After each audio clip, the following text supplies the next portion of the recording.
what they say. I think what they say. Oh shit. 100? Wow. It's been kind of rough lately as far as quality of streaming lately. So hopefully today that will alleviate. So issue of the day. I was listening to our local whatever independent / liberal radio station, kind of alternative, KRCL 90.9 FM. And it was so funny because, sorry, here, I'll play a little bit. This sounds good. I just retuned it.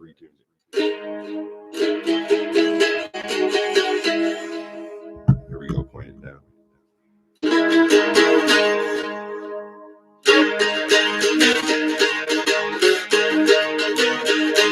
It's hot on the trail and I'm coming real fast. You know, folks, got changes coming down. Oh. So here's the funny part. Okay, so I'm listening to this guy. He's like some whatever, freedom fighter for the LGBT community. I'm like, okay, well, I'm not gay, but I don't really give a shit. You go live your life however you like. It's none of my business. But here's the funny aspect. So this guy, I guess, I don't know what his name was, but he, first of all, I have to explain my position. I am completely independent of anything to do with Mormonism. I do not attend their meetings. I do not go hang out with them, but I don't actively go out and go protest their shit or whatever. I don't care. So this guy was like a missionary, okay, that went to BYU. So the issue was he wanted to be able to be openly gay and Mormon. And I'm going, how the hell does that work? Right? Minimum 1950, hardcore, the man is the leader of the house, whatever type of stuff. But I'm like, okay, I'm thinking, bro, okay, if you are gay and you do not approve of this religion, why the hell do you even care about going to that university? There is no way in hell I would ever go to BYU. That was not even in my mindset. It was University of Utah. And it was like, I looked at it like a form of mental conditioning, right? To the point where they control your sexuality,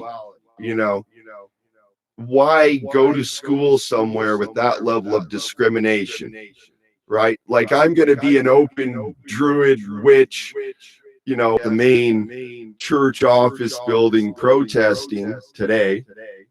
But I knew that was going to amp up this year, especially being in a conservative state. The clashing of liberal and conservative will happen again, right? Rule of opposites, opposing forces.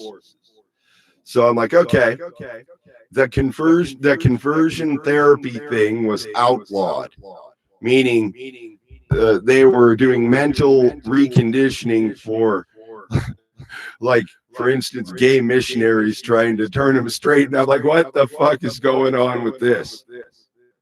And I'm like, okay, I do not have a filter, and I'm kind of in a neutral position, so I could comment on my opinion. But I don't know. It's here. It's very much like how the Catholic Church was, where the Mormon Church rules the state, with a conservative iron fist behind the curtain. 80s. The Mormon Church allowed Mormons to become both Mormons and Masons. Now, in the original origin of the Mormon Church, Joseph Smith was a third-degree master mason.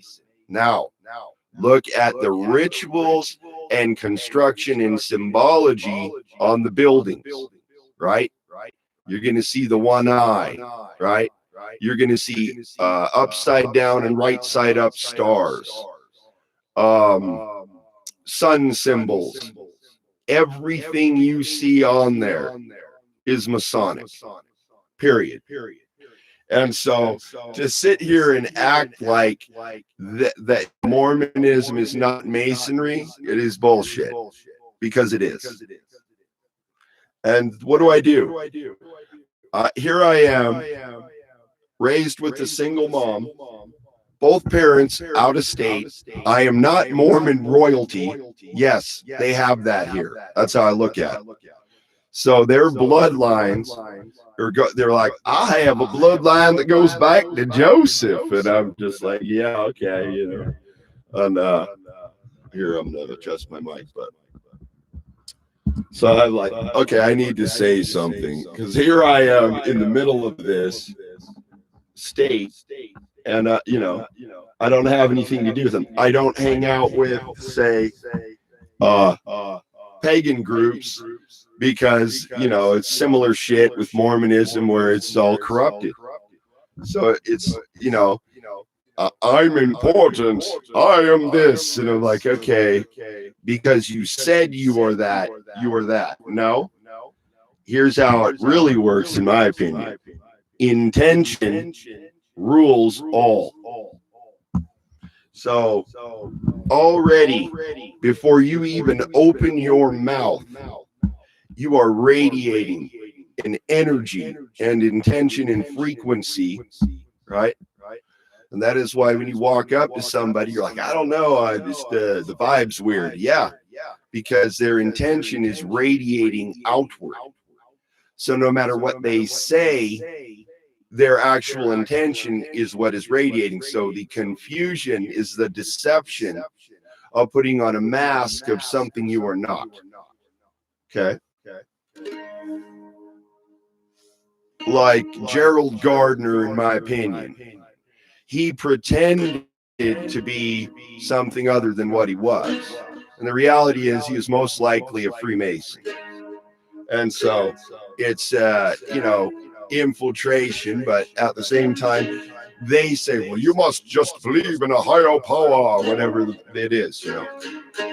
And then keep in mind that Mormons believe they're going to become a god or goddess. All right. So I'm like, huh, that sounds like paganism, right?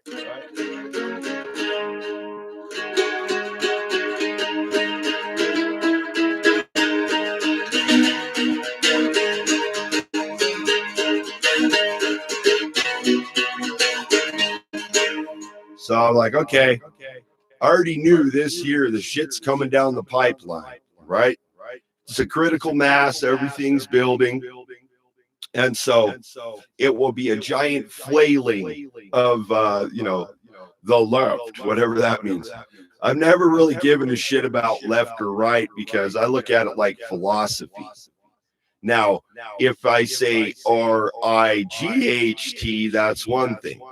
If I say RITE, that's a whole other situation, as in rite, ritual of passage.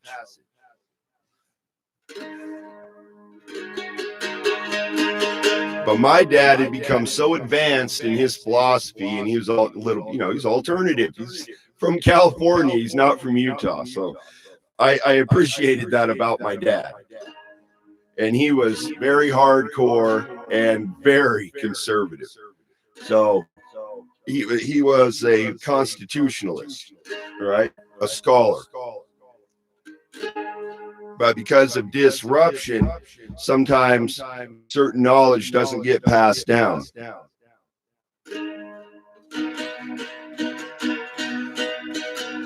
But I feel that was imparted on me, and it's a motivator to research, right? I'm sure there are other people that have had, you know, family members die or something happen, and they're like, hey, this is really important. Yeah, it is. But if you don't put emphasis on it, then you will not develop. And that's how it is. It's like the martial arts teacher says, this is what is required for class. And either you walk in there with honor, respect, and discipline, or you don't. And in that situation, why would the teacher teach you? It would be irresponsible, because you will just take the knowledge and abuse it. So that's why I don't go around trying to act like I'm some kind of big teacher. No, I have a perspective, I have my own path. And if that's helpful to someone else, that's great. But if not, oh well. I will continue on my path no matter what.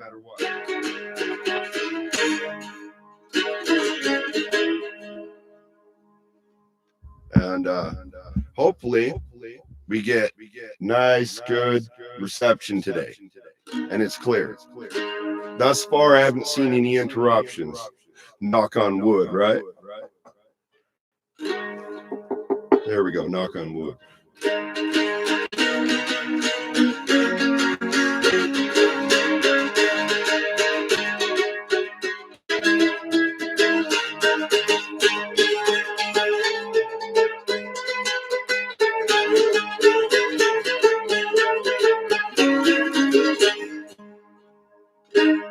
Rad. So this is the first real Super 55 mandola test.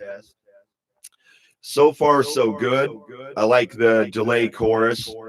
Sounds cool. Every effect pretty much sounds good, but what delay does is kind of hold it back so you don't overload the mic as much. Yeah.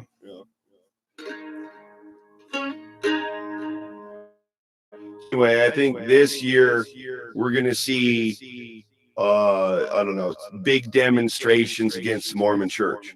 Because now that they've got a foothold into an attack on the whole conversion therapy thing, it's going to start going off. Like I said, in Utah, you have two extreme polarized groups.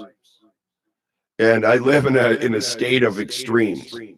So you have the liberal extreme to the left and the conservative extreme to the right. And that's your Mormons, okay? And then you have your neutral people that don't give a shit. They're like, I'm not joining either side. So maybe I'm in a different corner where I just have my own perspective and I'm like, yeah, there ain't no way you're convincing me of shit.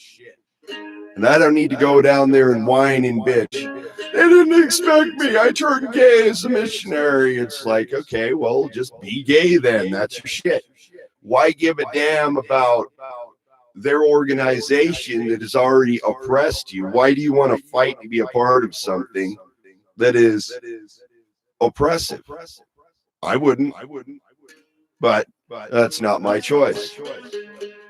So he was talking about the use of the word as a descriptive insult for for a gay guy. And I was like, okay, well, let's get into etymology.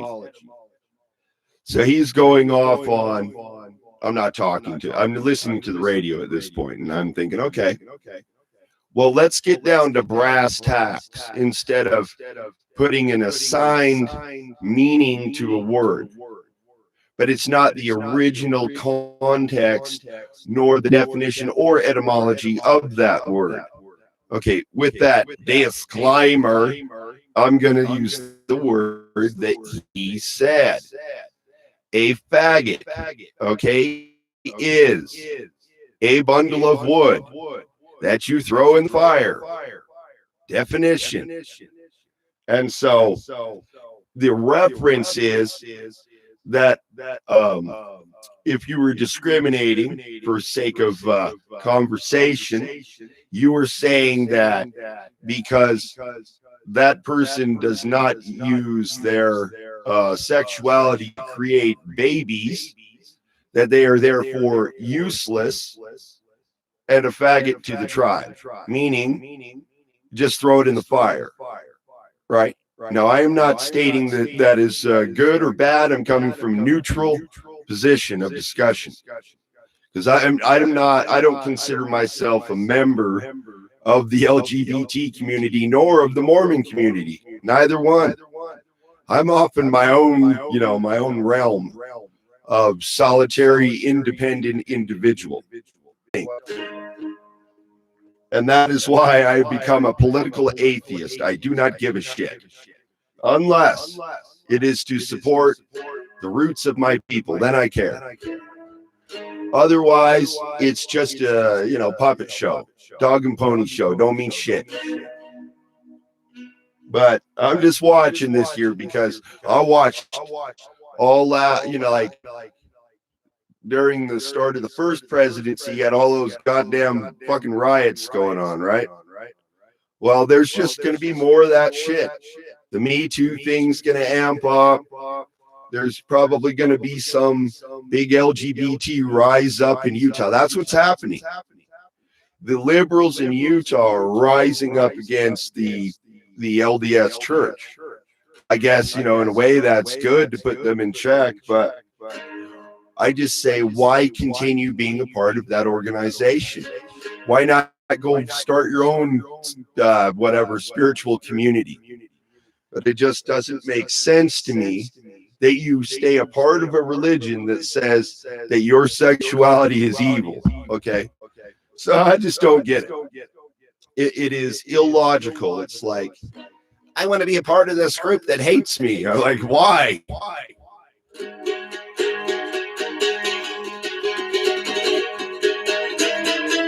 It would be like trying to hang out in a community of Navy SEALs that are hardcore butch dudes, and you don't have those traits.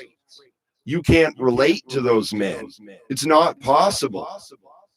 Their level is so far beyond anything you even comprehend. How could you? That level of danger is not sitting on a fucking nice, comfortable pillow. That's being a badass, hardcore fucking ranger. It's not playing. And that's what these little soft fucking people don't understand. Is that you got hardcore military men, and they don't play limp wrist.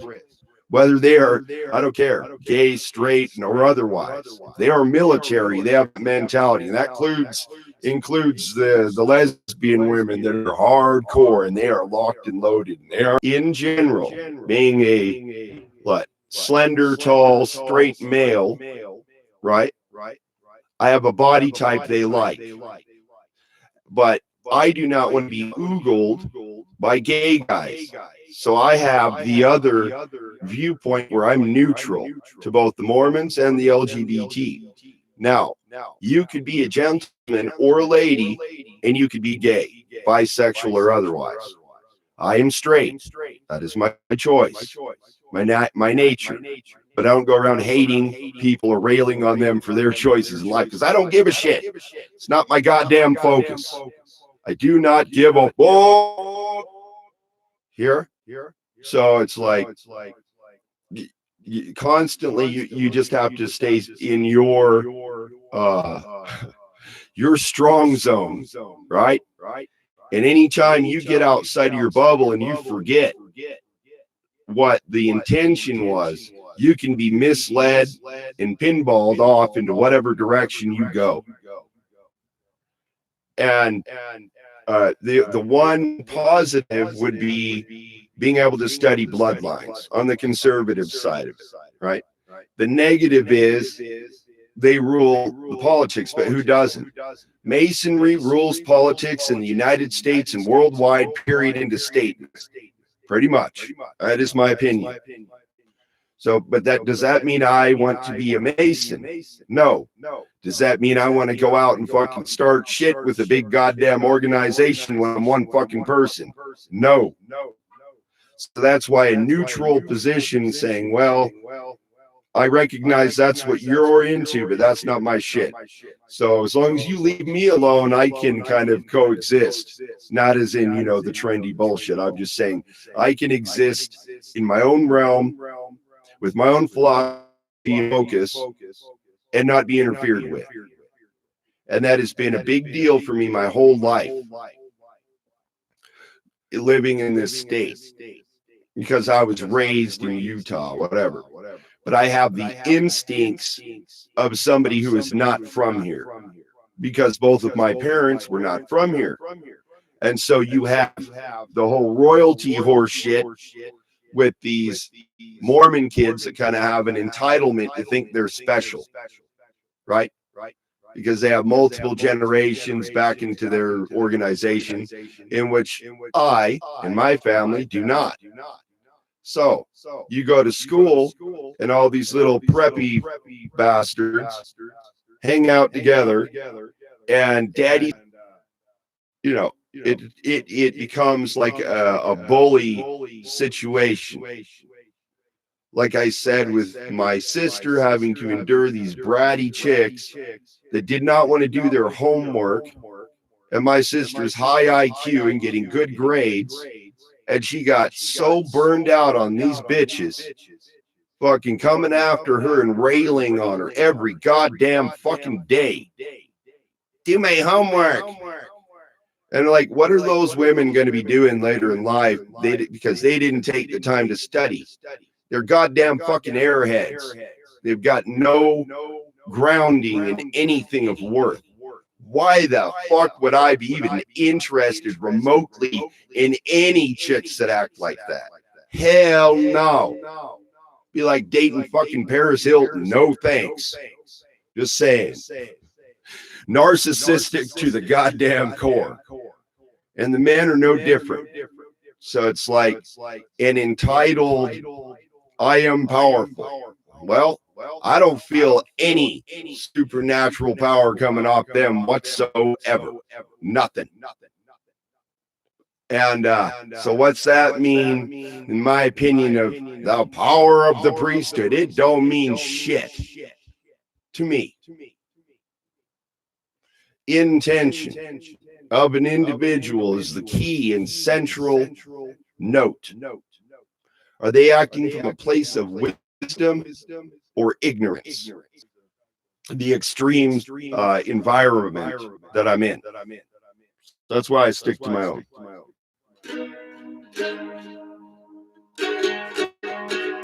And I don't, here you have a mixed bag, but Wicca is really big, We have pagan and witch shops here, all right? Pagan oriented shops. And even that is very cliquey, right? And because I've never been a joiner of groups, and I'm secure in my own, I don't need them. That gives somebody a position to say, I am alpha. And I'm like, no, you're not. I am the alpha over myself, not them. And so I say ancient root is alpha, not modern advent.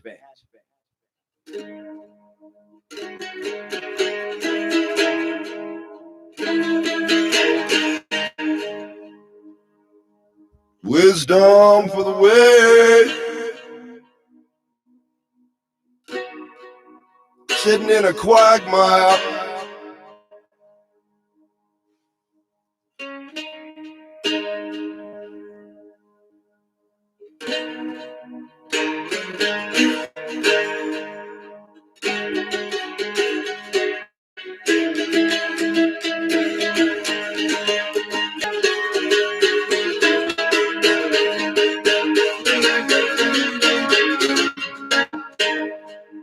Anyway, that's going down here.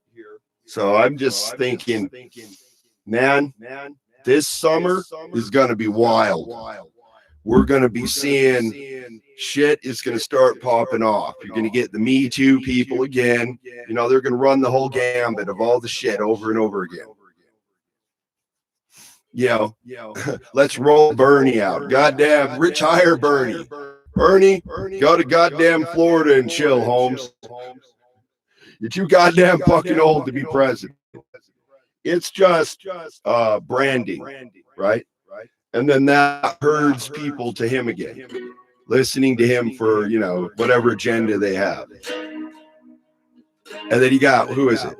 Bloomberg. I don't know. To me, it's another billionaire. Does it really matter what the name is? Right? It's the same group. So no matter what, really ruled by wisdom, is it? Nope. It's ruled by the strong arm.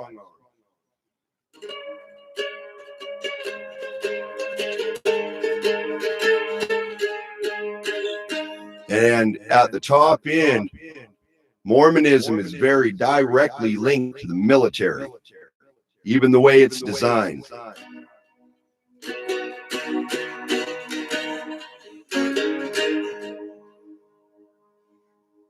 Of that organization. Okay. Well, what do I do in a position where I'm like, I've thought about it for years? Because you know, to send a letter of resignation, and that would cancel my membership to the organization. Now, technically speaking, I am on the records. In practice, I don't give a damn. I am not interested in any of their shit. But what do? I am on the permanent record. Your whole family is on the permanent record. That means they know your bloodlines. And that's where I started to wonder, because there's some weird, trippy shit about my life. And I'm like, okay, my dad knew something. And he was way different than any of the Mormon men I have ever met here. My dad was, you know, believed in aliens and different possibilities, and he had an open mind. And he was a crypto repairman in the Navy. And those are the guys that go in and fix the code machines. So you cannot be a dumbass and do that job. Nope. Highly technical, fixing things down to the electronic component. Details. So when my dad noticed every little detail of what was going on around him, you would have to do that being on a ship. Like the story I told was aircraft carrier. And he told him to back off from the cable area, because he was, you know, doing the be in the path and get hit by it. That's like not being aware of something political and you get hit by a goddamn fucking Mack truck, but you weren't looking, so you just didn't expect it. Anyway, the young dude's standing there. He tells him to back off of the cable. He waves my dad off and ignores him. This is ignoring wisdom. And he said, you know, warned him that the cable snaps and you're in the way, that might kill you, you know, or do some serious fucking damage. So he didn't listen. My dad walks away, goes back to his work, goes back, you know, into the ship to work on shit. So he hears later, the guy was standing there, did not listen to my dad. The jet came in. The cable snapped. The wire flew so fast, it took his leg off at the knee. Did you hear what I said? Bye-bye leg. Crushing bone, severing limb. Now, wisdom warned you to get the hell out of the way. If you are too ignorant to listen to wisdom, you will pay the price. Everything has a counterbalance. That's how it is. That's why I give strong warning, just like my dad did. It might even sound blunt and fucking rude, but hey, it's a hell of a lot better than just going, oh, well, I see him bent over in front of that fucking Mack truck. I think I'll just shut the fuck up and keep walking. Right. Well, what if that was somebody you cared about and you just left them sitting there and you could have warned them to get the hell out of the way? What am I doing? Why am I online? That is what I am saying.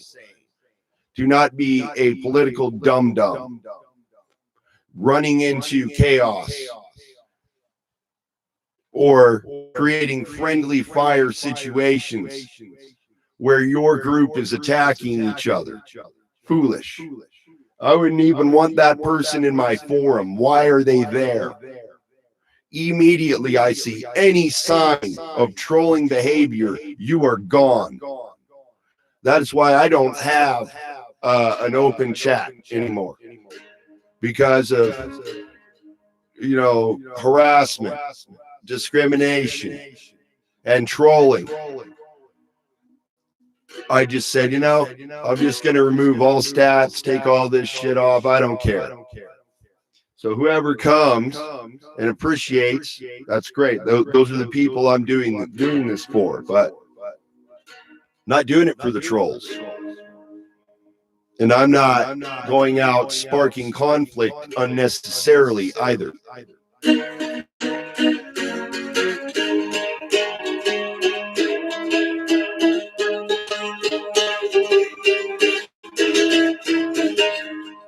Point this down.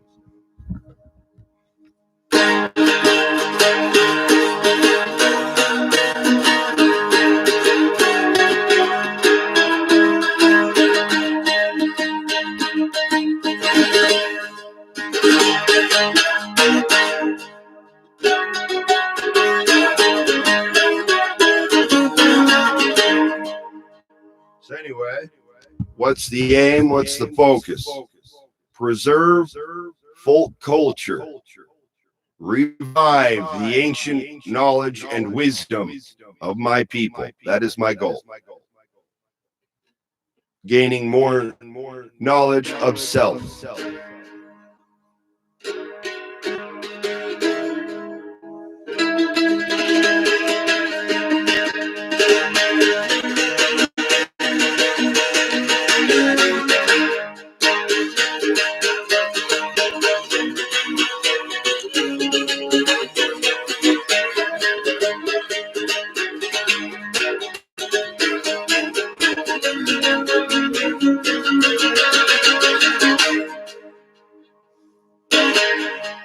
So I'm going to do an exploratory this year, and I have better feed, so I'm going to talk about it. I've already planned on going to the Utah Ren Fair this year, so that should be cool. It's not very expensive. More than likely, I will know people there since I'm a Rennie, and I'm a hardcore Rennie. I'm like a road traveled Rennie. And then you consider that jousting's the main event, so I'm pretty much at the top tier of that shit. So I guess they will be having the Queen's dinner. You could get tickets for that or whatever, But I've toured different Renaissance fairs throughout the United States. And, so I've seen kind of different perspectives. And then my last show was Big Bear, California. And I enjoyed that. Was awesome. Right in my territory, straight up in the mountains. And I loved it. And I was thinking about the granite stone, okay? And how granite is infused with quartz crystal, electromagnetic frequency, right? Why would you build out of stone?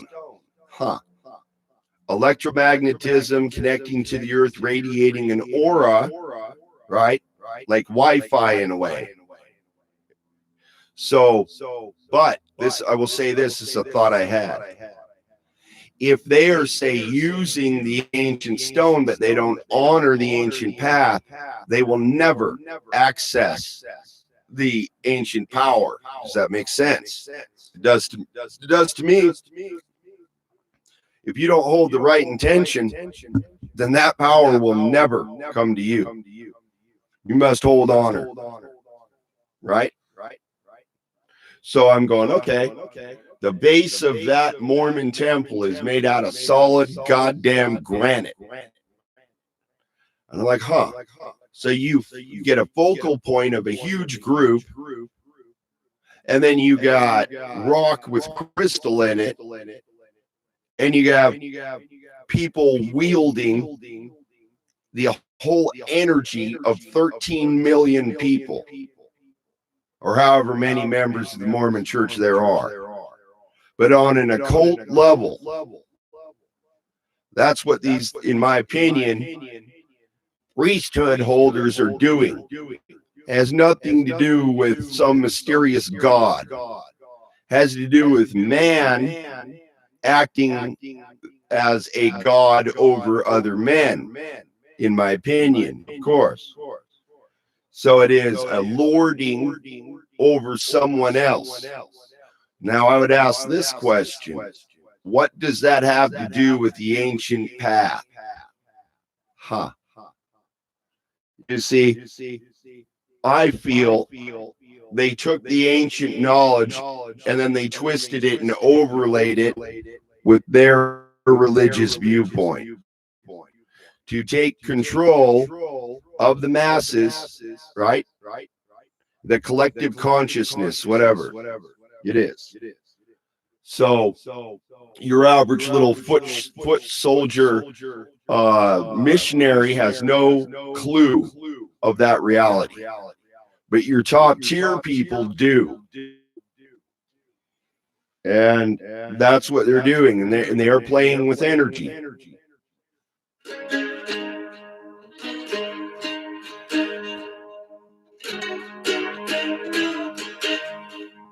And so now, more than likely, you'll have LGBT witches casting spells against the leaders of the Mormon church or something. I don't know. Some crazy shit. You're like, yes, our Covenant freedom fighters, and it's that hardcore here. I told you, it's so polarized here. It's like, it's going to become more intense.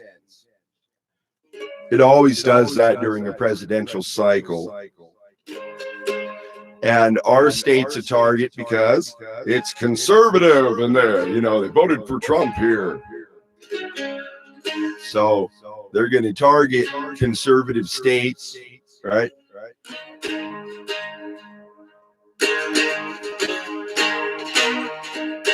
I'm a folk traditionalist, I don't put on the label of that. I may have both conservative and liberal viewpoints, but the original definition of, being liberal meant that as long as somebody else wasn't interfering with you, you really didn't give a shit what they were doing. So in that regard, as long as they're not interfering with me, I don't care. What's the point? Point is to preserve and restore folk culture. Period. Why do anything else?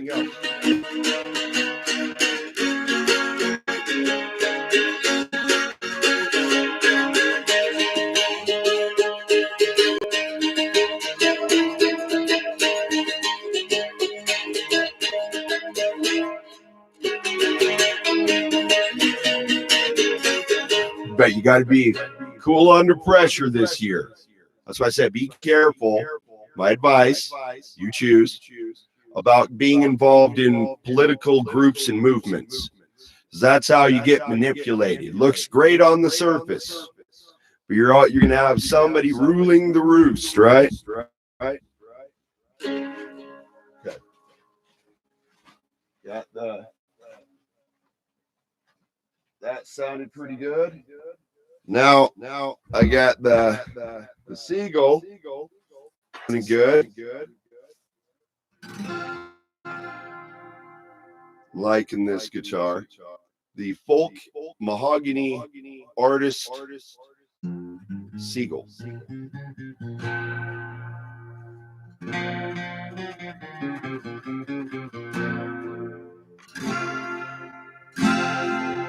That sounds awesome.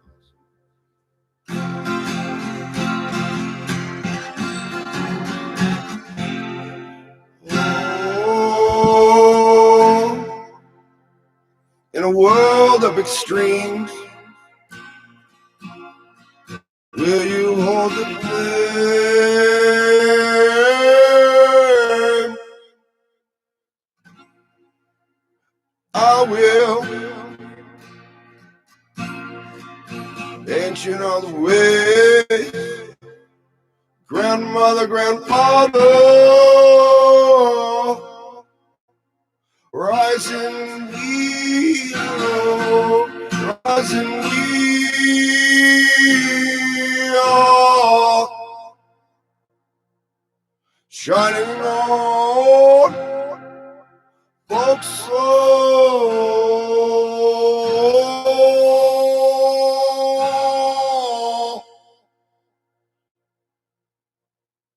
shining on the word.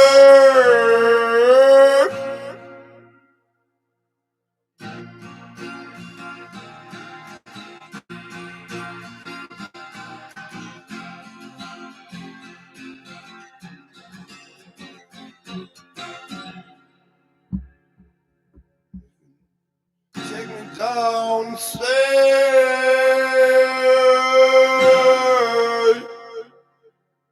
Intuition and intention. Ride the wave.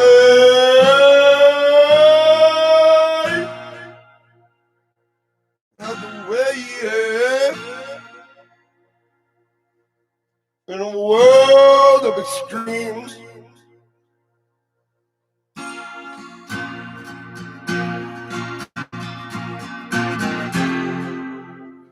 They said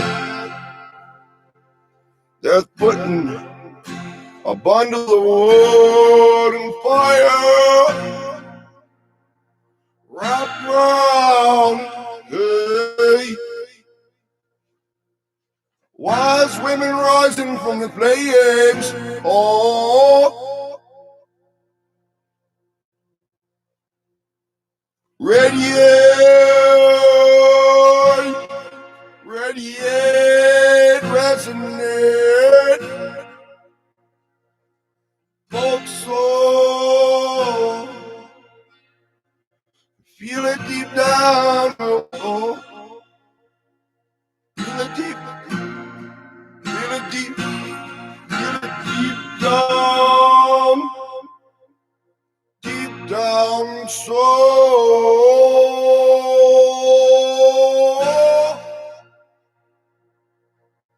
It's coming down the pipeline. Trouble on the wind, you know.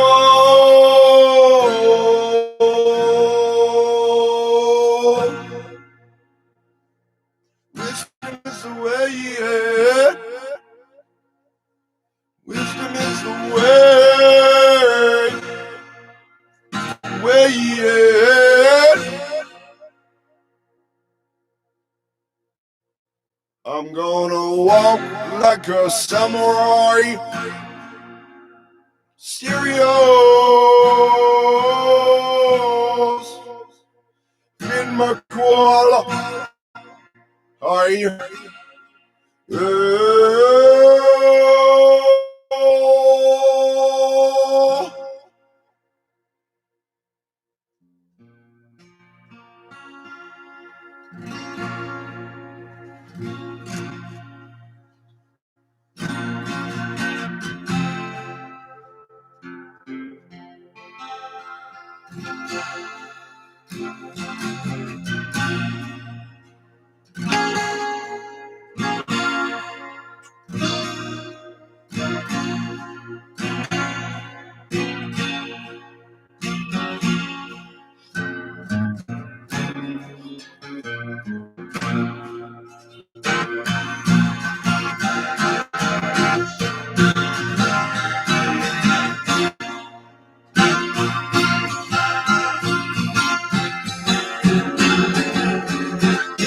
know you can feel it on the window. You're the goddess of my old soul. Green man of the woodland. Oh, sing my roots deep down, deep down, deep down. Oh.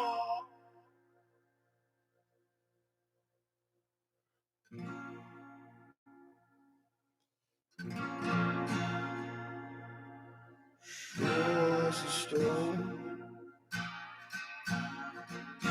sure as a stone, sure as a stone does stand,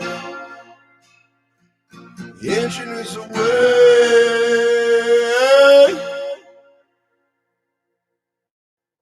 Wooden stone, blood and bone.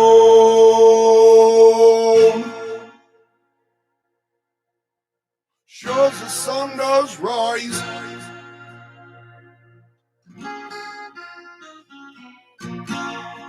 ancient is the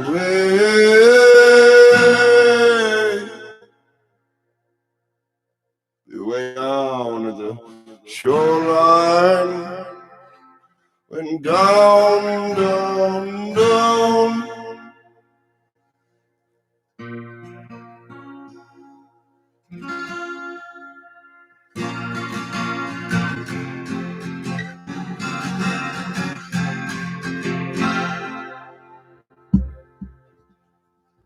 Ancient is the way.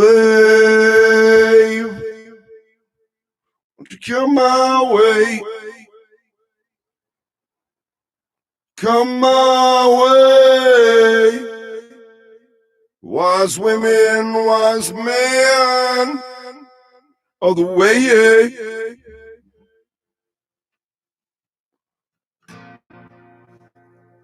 But I know it's coming down the pipeline now. And remember I warned, caution on the way. I'm going back to Elplando. Oh, going back to Elpland, Elpland.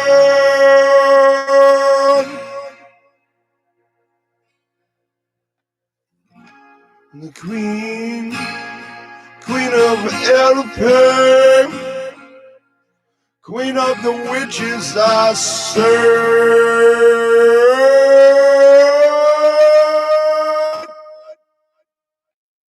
Got us some sovereignty. Oh.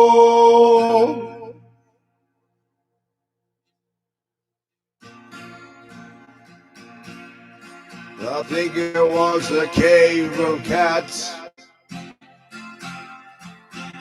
but they say the Morrigan goes squirrel, and the warriors sow the seed of the rite of passage, like a warrior, hey. Warrior woman, warrior man, no. And you're crawling from the depths, I say.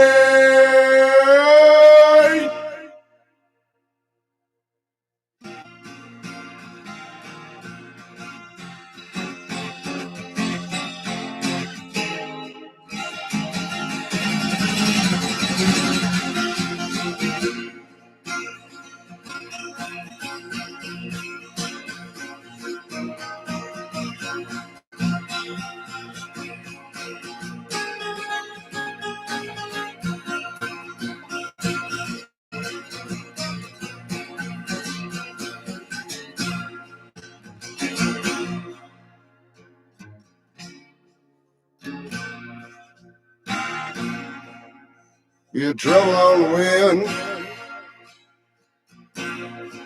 Oh, no.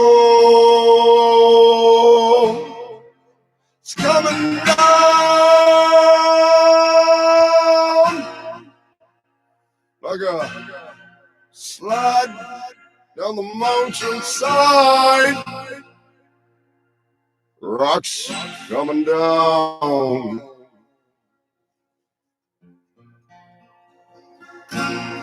So it's hail to the mountain, hail to the folk soul.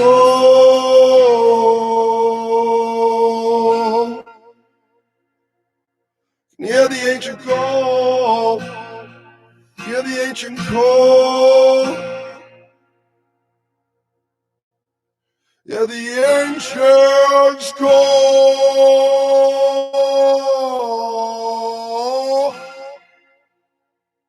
Deep down in the inner chamber of heart and soul, inner chamber of heart and soul. Folk soul memory living on.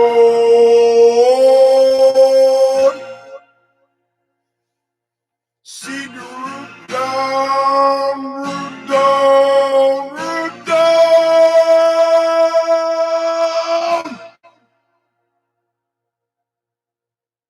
Deep down to the root down low.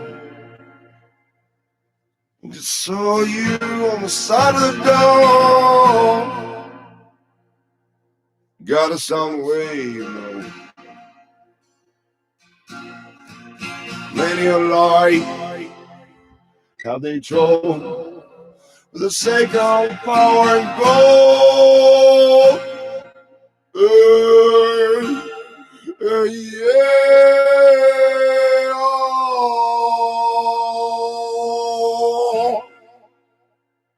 Singing from the hot sea to the root dawn,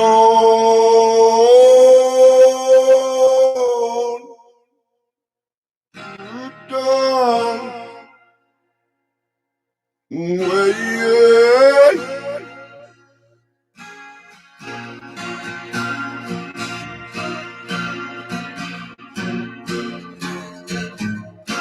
To every wise woman and wise man, say,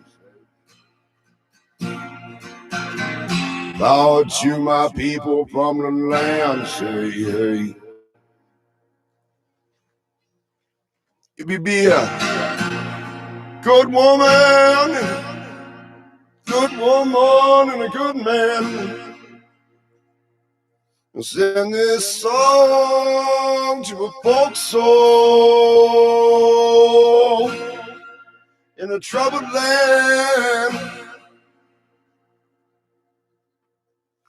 Wisdom is the way, rough as I am. Wisdom is the way,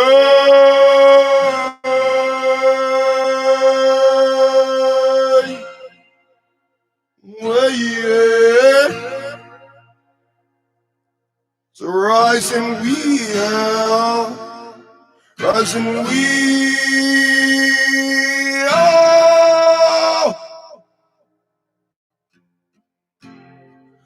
rise and wheel. 'Cause wisdom is the way, yeah. Wisdom is the way to root down. I raise my chalice to the sky.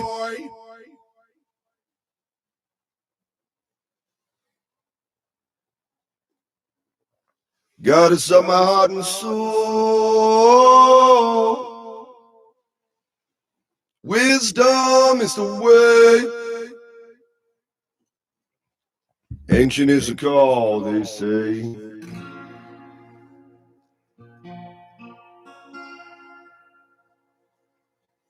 Grandmother, won't you walk my way and hold the flame, my will, Lord. It's a hard road, the path I chose. It's a hard road, but it's the path I chose.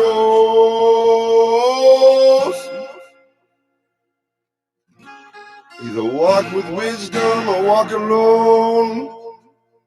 Hey, it's a living memory.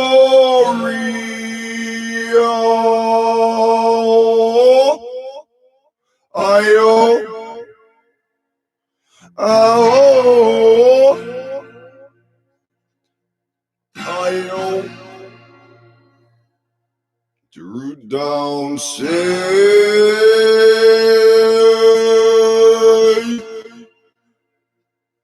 I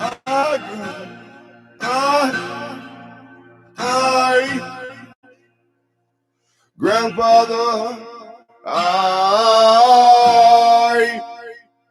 in the woodland be grandmother.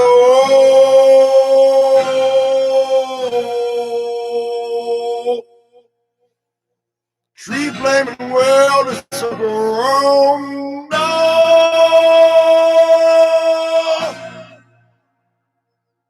See the root down, say hey.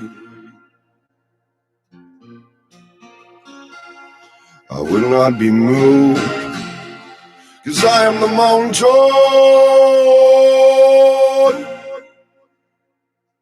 Folks on mountain, folks on mountain.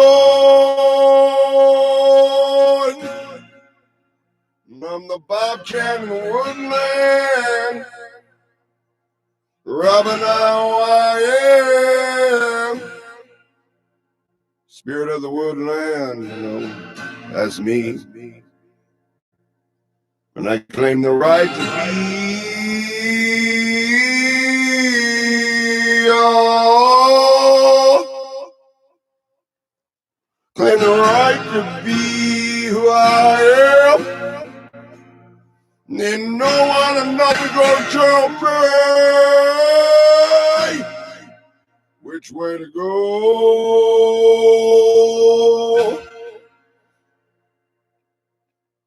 'Cause when the volunteers come our way, yeah, be shining on, shining with the light of the sun, the heart of the flame and love to stay.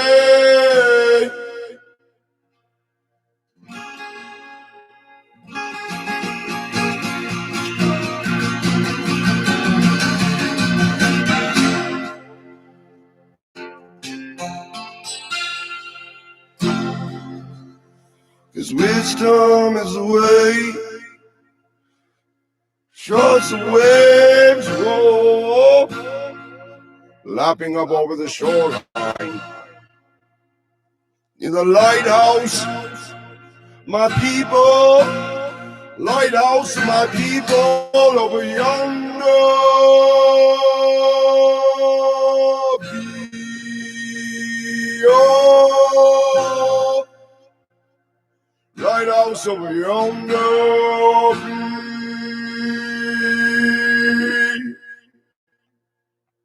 up on way. Singing our Captain I, Granuel, good more, good more, good more.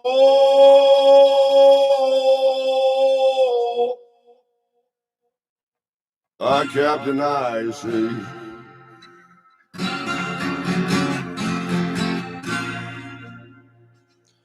Grace Almighty on the way, Bridget Morgan, sovereignty of the land, staying there, got us on the way.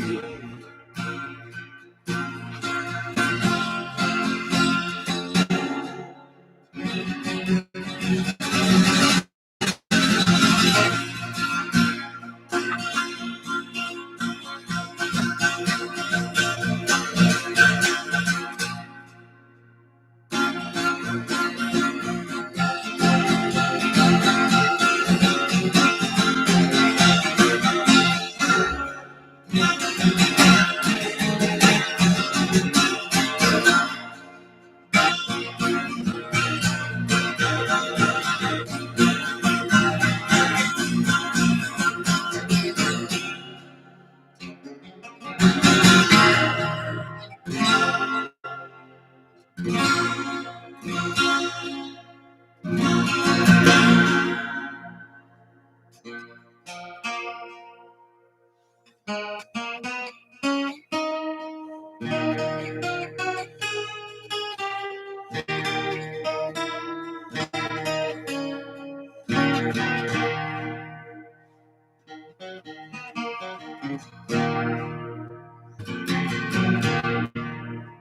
we go.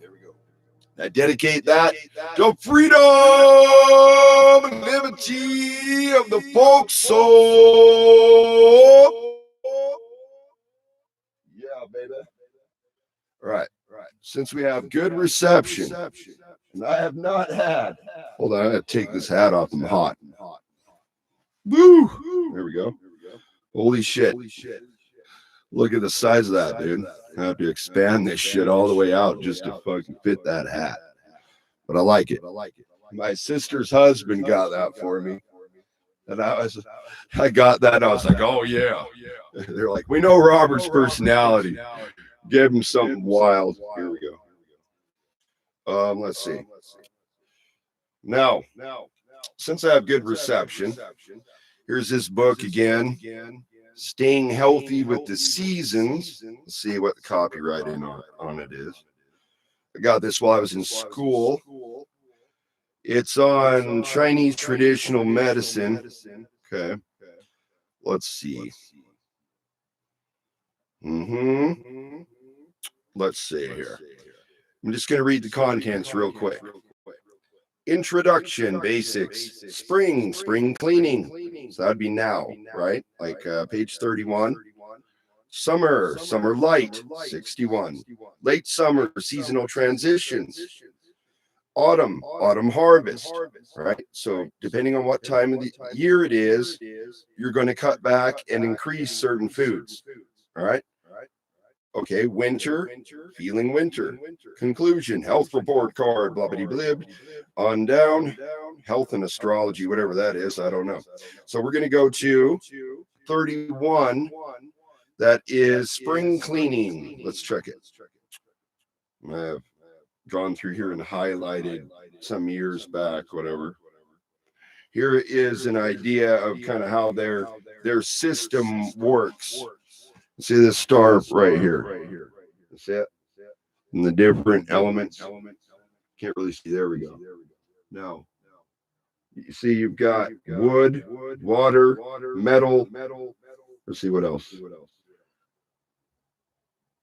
Anyway, it's in the book. So everything it's showing creation cycle. Okay. So I'll just start with the tree. And the tree can turn into fuel or fire, right? And then they have a planet, and then they've got, let's see, I guess making things out of it, and then storms. There are two major kinds of relationships within the 5 elements. The first is the creation or the Shang cycle, also called the mother-son law. Interesting. One element gives birth to the next and nourishes it by a flow of energy. For instance, wood giving rise to fire, which creates earth, right? Ash. Therefore, fire is considered the son of wood. Interesting. Huh. And also the Mother Earth. Wow. Look at that core. I-O. What did I say? Wow. The full cycle runs. Wood creates fire. Fire creates earth. Metal creates water. And water creates wood. Okay. Anyway, I'm not going to go too far into this book, but that may also be helpful. Also thought, according to bloodline and genetics, a certain diet may be better for one group over the other, or a man versus a woman. A woman probably wouldn't want to be eating something that would, torque her testosterone levels up high. It'd mess her up. She'd start growing a stash. But like a low testosterone male would probably want to do that. such as like red Panax ginseng is a good example of that, where American ginseng does not stimulate testosterone. So as a stress adaptogen and an immune adaptogen, helps to regulate blood sugar in your body. And having to do a lot of hard physical jobs, I had to learn how to raise my energy level up as high as I possibly could, because I'd be working physically all day for hours. And that's how you get conditioning, right? Not just you ran 2 miles. How about I walked for 8 hours or 14 hours? I've done that. And at the end, your feet are hurting. And so when I did the Tony Hawk show, he was there or whatever. I'm trying to remember what group it was, whatever.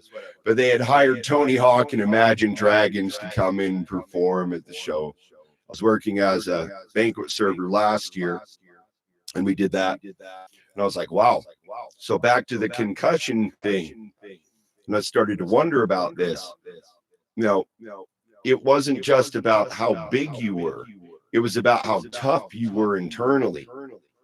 So that's where we're kind of skewed in our view, where you think just because a guy is big, that makes him tough. No, it doesn't. So internal toughness, like I said, with the Navy SEAL commander, one of the big dudes said, "Oh, I could kick your ass." He said, "All right, try me." And I've said it last night, but it kind of got cut off. So they face off, and the SEAL team leader jumps up in the air, knocks the guy to the ground with one spin kick, nearly knocks him cold. And the dude, who outweighed him by nearly 100 pounds, said, "I don't want any more. I apologize. I respect your leadership." He had to prove he was alpha. And guess what? You do. Especially if you're in a group like that. You got to hold a high standard, or you will not get respect. Because the other men that hold that standard are going to look at you and say, "You don't have any honor.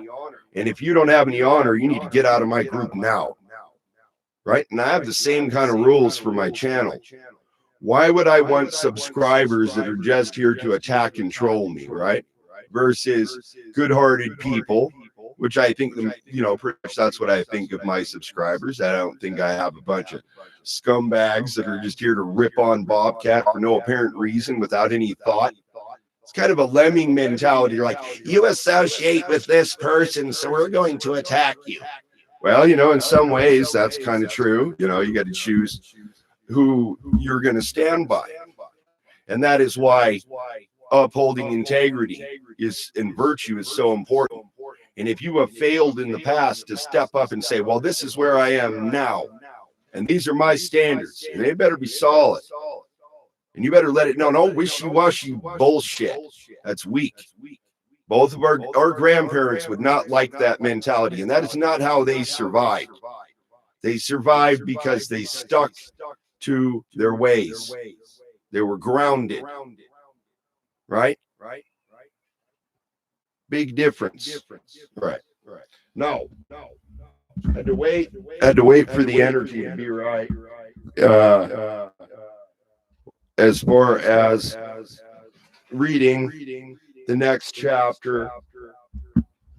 Okay, I gotta get the book. Sliding around in the back drawer. Okay.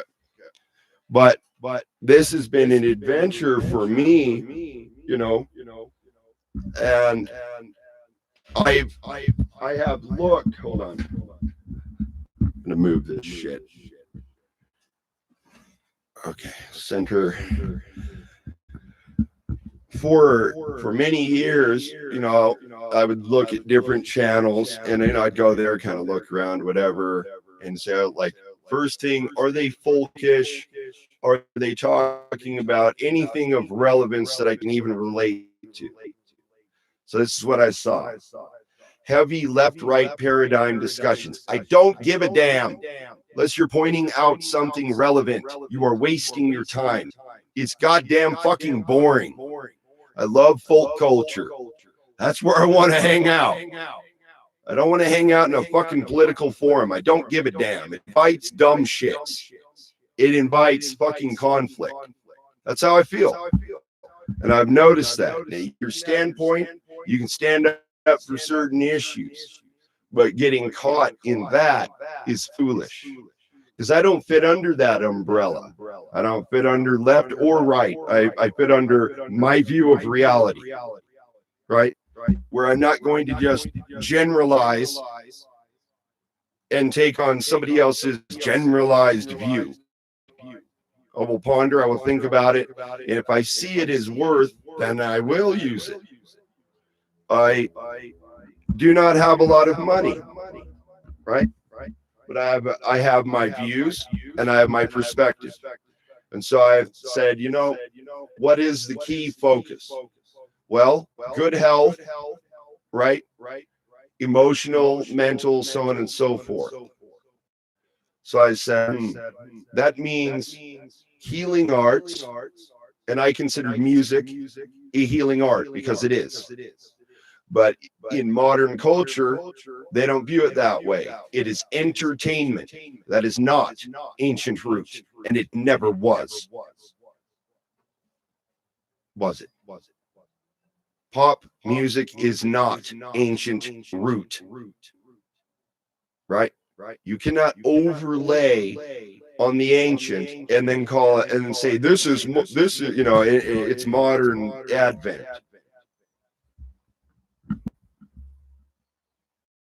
And so I'm like, okay, corruption everywhere.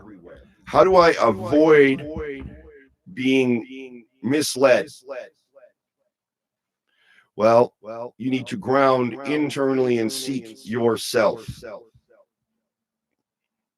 And I said, all right, this is what makes sense to me. Spirit must be family oriented. And so, according to my bloodline, my ancestors are connected to me. Now, you have both honorable and dishonorable people, most likely, somewhere in the line that didn't make the best choices. Now, once you get to the other realm, you have all knowledge and wisdom, but I would say only if you are humble enough to receive it. Otherwise, you'll be in some kind of illusion reality. Where I thought about this, and then they have to kind of grow out of it. They're like, would you like to know the truth or would you like to stay in your illusion? Okay, so some kind of like fake Mormon heaven, since I'm in Utah, I'll use that as a reference. And imagine it's like some bubble where it's a artificial construct created matrix reality. And so let's say in the other realm, for argument's sake, Joseph Smith is a dark wizard. And now he's playing God. You've given over your sovereignty and will to him, almost like a Jesus character. Yeah. Well, he is. Joseph Smith would be considered a god to the Mormons. Now, why? Because they believe that you can become a god or goddess after death, that you can evolve, right? You earn the right, but you have to be married, you have to have a family and all this, whatever. So I'm like, okay, So if I go to ancient root, which the core truth is, I'm going to the core truth. And they, until they're willing to seek the truth and accept it, will be caught in their illusion. Right? There's only the core truth is the core truth. As my dad said, the truth is. Those three, truth is, even those two words. Boil it down or extend it out. The truth is self-existent, meaning it just exists. Your perception of it may vary, but the truth and the core remains. Right? If there were 50 cookies in the cookie jar, one person says there's 25, one person says there's 5. There are 50 cookies, period, into statement. Do you get what I'm saying?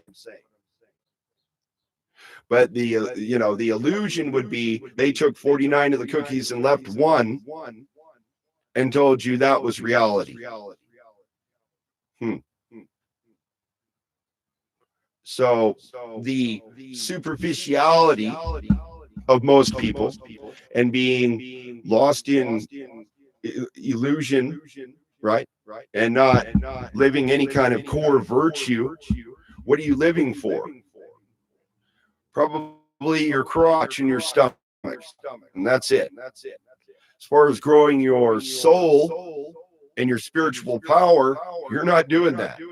Doing that. That's being ignorant, a lemming asleep. So to me, that's not really being responsible for your path. That's handing it over to someone else. And that's what I think of Mormonism, in my opinion, that people are handing over their spiritual sovereignty to the people that run that organization. And they're the middleman, but they're only the man. They're not the root source, but they surely act like they are. So Mormonism has an attitude that they are the one pure truth, whatever. But they have all these paganistic aspects to the religion. Now, such as becoming a god and all this shit, okay?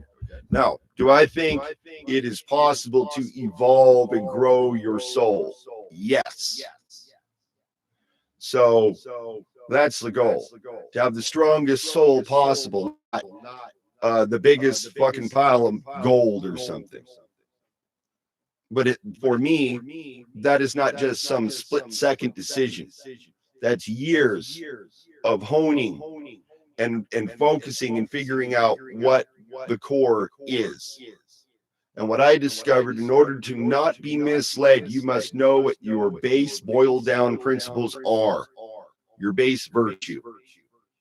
Because without that, you're going to be misled consistently. So two choices: love your folk or fear everything. So love or fear. That's how I'd see it. And I say you couple love and truth, and that is wisdom. Love is wisdom. Truth is knowledge. The knowledge could be neutral, but its intention and use is not. And that is why the intention of building over pagan sacred sites is a dominance over the thousands of years. Rituals were done on that land. So I don't think that disappears. I think it's kind of like a cork. They cannot utilize the ancient power because they are not that. You have to hold virtue to hold that power. That's my opinion. And that is the heart's flame. And so that is the central ember of your folk soul, in my opinion, of course. As I said, I don't claim to be the authority over anyone but myself. And the only authority I would recognize is the ancient root and nothing else. Because deception. I don't need unevolved beings in my way. They want to eventually catch up, that's their choice. But I'm going multiple light speed, warp speed, baby, straight into the central core of the ancient root, and I'm not playing with little immature games. This ain't no mamby-pamby game. This is life and death on planet Earth. And it's serious. That's why I said, not interested in politics. It's an illusion. The wizard is behind the counter, behind that curtain. The counter behind the curtain. No, pretending. I am the great Jaws, right? Or I am the great God. It is the perception that they are. And they are feeding on the individual souls that are following them. literally absorbing their soul light. My opinion, of course, being that we absorb the sun all our life. How many millions of years has matter been absorbing light? And matter is just energy that is more dense. So I feel like the soul has the capability of being infinitely dense or infinitely lighter and refined. And your spectrum of awareness will denote your ability to radiate, resonate frequency. And if you are resonating an illusion, then you're only spreading that like a virus. And so, what's the cure? Folk soul is the cure for me. My personal choice. Right?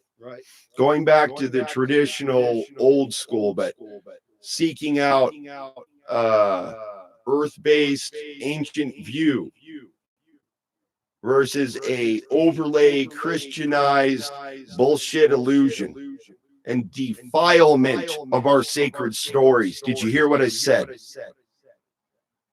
Why do we need stories based in the ancient root? Because that is the truth, and everything else is an illusion, and that is how I feel. And so being rooted in that is that what will give me freedom and liberty. And anything other than that, I will be lost in an illusion. And I don't want to be. As the wind blows, so they say. All right? With that said, Book 4, The Answerer.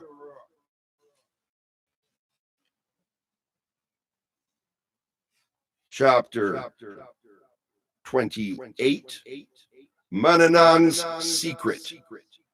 Once more, Lou stood inside the entrance to Manannans' vast sheath, looking across the confusing landscape that seemed to be inside and outside at once. Kind of related to what I just said. I'm telling you, it is synchronizing with me. And it's been that way my whole life. But I'm going to stop just for a second, but with that alignment that I saw over the top of the moon, that star was so bright. And the way it was shining, even the full moon last night, there is a heavy, strong vibe.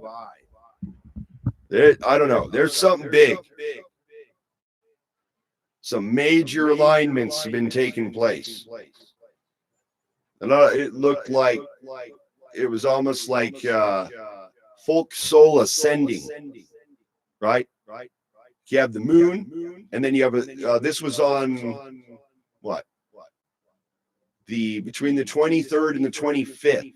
Specifically on the 25th, I looked up, and that star was directly in alignment, straight above the full moon. And I'm making a big deal about it because there was some vibe. I don't know.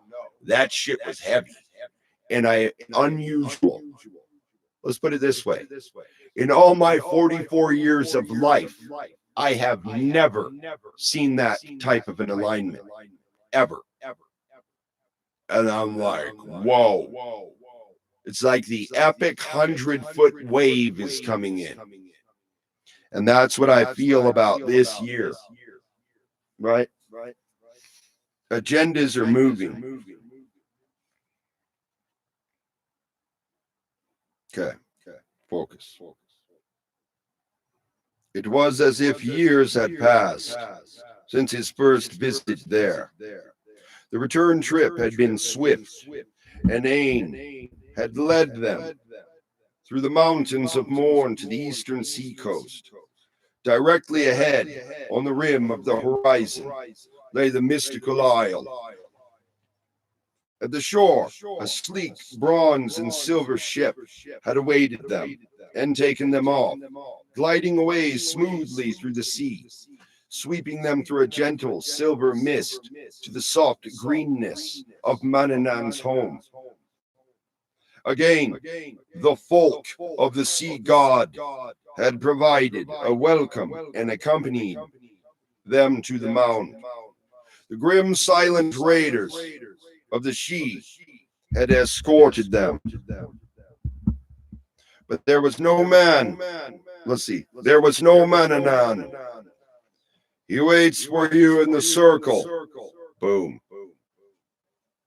Sacred circle. Cooed a lovely, lithe sprite of a woman who floated up to Lou and caressed his cheek. Ain gave her a look that sent her away like a snowflake. Yeah, Ain ain't playing. That's her man. Okay? Like a snowflake licked by a flame. Woo! She's like, I've been through some serious shit. And you are not messing with my man. God damn it. That's right, ladies. Gotta defend the territory. Then the girl put her own hand on Lou's arm and spoke reassuringly. My brother wished to see you first, alone, she explained. Well, stay behind for now. I'll see to the comforts of our friends. But Ain, Lou began, a little uncertainly, felt a vague discomfort at the idea of this meeting. He had no way of guessing how the peculiar being would react to his handling of the mission. I'd say he did pretty damn well. He'd be getting some praise. I know what you're thinking. The perceptive Ain said gently. That's right. Ain is sharp mentally. Very. But it will be all right, and intuitively. He is still my brother. Remember, he's safe enough. We'll see you soon. Now go on. I know your desire to know must be nearly unbearable by now. That was right enough. He could barely catch a deep breath for the fist of anxiety clutching to his heart. Odd, he thought, how before he had put this out of his mind, and now that it was so close, the idea was nearly overwhelming. The tension had grown steadily. The nearer they had come, he was certain that by now the jittering he felt through his whole body must be visible to everyone. Drawing a deep breath and steadying himself, he left his friends and started down the path that led from the entrance on the outer rim to the central mound and its circle of stones. This is how we used to live. That's what I'm saying. They have procured the sacred stone, and they have taken the wood, but they don't honor the ancient origin. They have overlaid something else on it. Anyway, tension. He tried to see if Manannan was already there, but the path dropped down into lower meadows. And he lost sight of the circle. Then he was climbing back up again, and the mound was right above him. He climbed it slowly. As he came into sight of the first stones of the circle. Hold on, let me move this. He began to look for Manannan to appear. His heart was beating so stridently, he thought it would burst from his chest at every stroke. He climbed on, his steps heavy, coming up where the whole circle was in view. Then it was that he glimpsed a figure, its feet hanging over the edge of a large stone. They were very big feet, he noted, and the legs were very thin. They looked, he realized with worry, very familiar. Too familiar. Suddenly he realized why. Gila!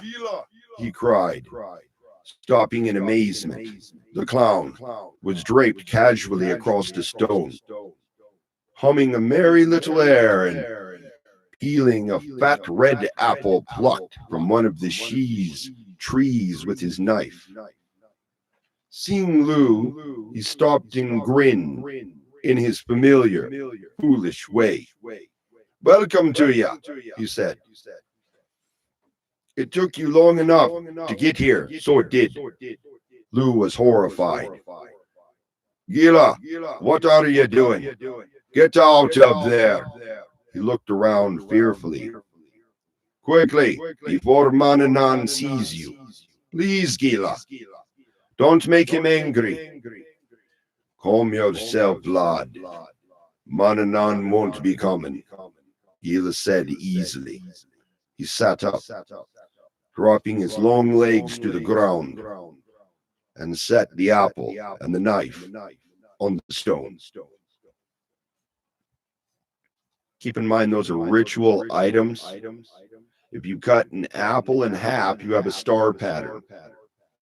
If you pick up an oak pod and you look on the bottom of the pod, you have a star pattern with like a spine, right? Kind of like starfish. Ancient origins of geometric shapes. Nature. All right.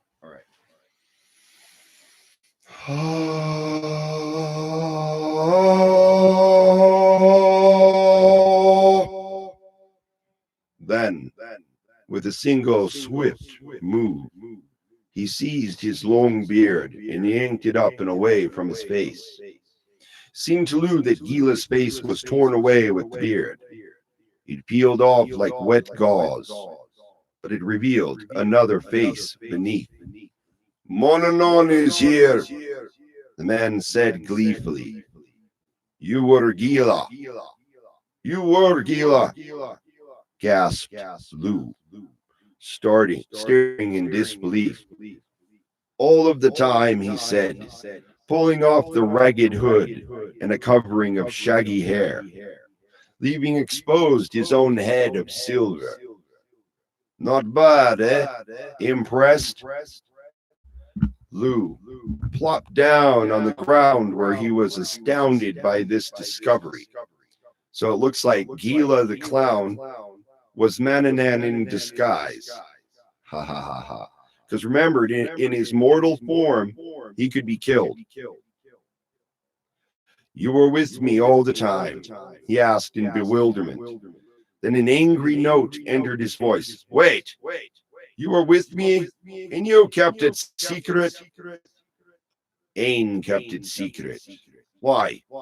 I couldn't resist a chance to have a bit of excitement for myself. He admitted quite openly. And I wanted to give you what help I could, even though my powers are nearly useless in ire. Of course, that makes it the greater adventure to me. Lou gave the tall man a sour, disgruntled glare. That absurd, gleeful expression that was still Gila only increased his irritation. You're certainly enjoying this fun making me look a fool, he said harshly. Manannan waved his hand. Lad, I'm not. You are, Lou insisted, sending me into Aya to spy for you, and all the time you were there yourself. What was I? Some kind of game? Some object of fun to keep you from being bored? Wow, that reflects me recently. I was feeling that way. When Manannan saw that Lou was truly upset, he sobered at once. He walked to the young man, knelt by him, and placed a hand on his shoulder. His voice grew earnest, intense. Lou, you are never that. I had to do what I did, believe me. It all has to do with you, with your life. and with so much more. Lou looked into the now serious eyes with suspicion. I don't know if I can believe you now. Look, just come walk with me, Manannan offered, getting up. Let me explain. You'll understand. I promise that. Lou looked up at him and then shrugged wearily. I've come this far. The seashore was the same as a seashore trends to be when left alone. Even the same gulls seem to be sweeping low over the water as before, so long before. Interesting, I'm playing the Seagull Folk. I also have the Seagull Coastline. That's my 12 string. Anyway.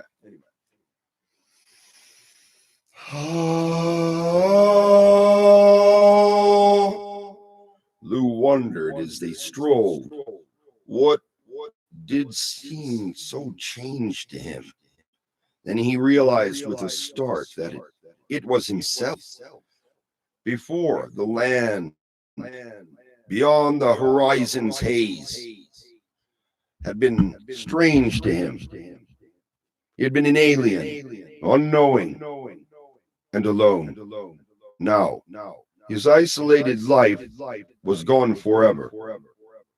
And whatever happened, he would never again be content with the simple, peaceful life he had once lived. From now on, there would always be more horizons to peek over. I'm going to lift this mic just slightly. Right there. Right. Oh. He and Manannan waded, shoeless, in the surf, like two small boys, both enjoying the water wash soothingly across, feet calloused and sore from the long days of trekking. I have to tell you more of myself first, Manannans said. I told you once before that I was a sort of guardian. Well, I am, but only to the Manannans. You see, I'm from the 4 cities of Tir Nanog. It was Queen Danu herself who sent me here to keep watch over her children. You're from the 4 cities, said Lou. But why do you keep that secret? The Manannans are very proud. Do you remember what Bo Derg said? They came back to Aya to prove themselves and earn a place of their own by their own powers. They wanted no help from us.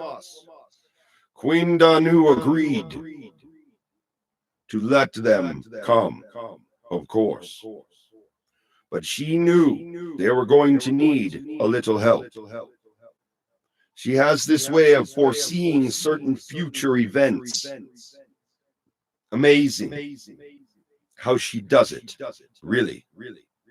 But she foresaw the Manannans' trouble with the Fomor. She couldn't ignore that.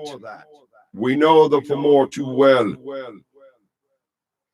We've our own reasons to want them defeated.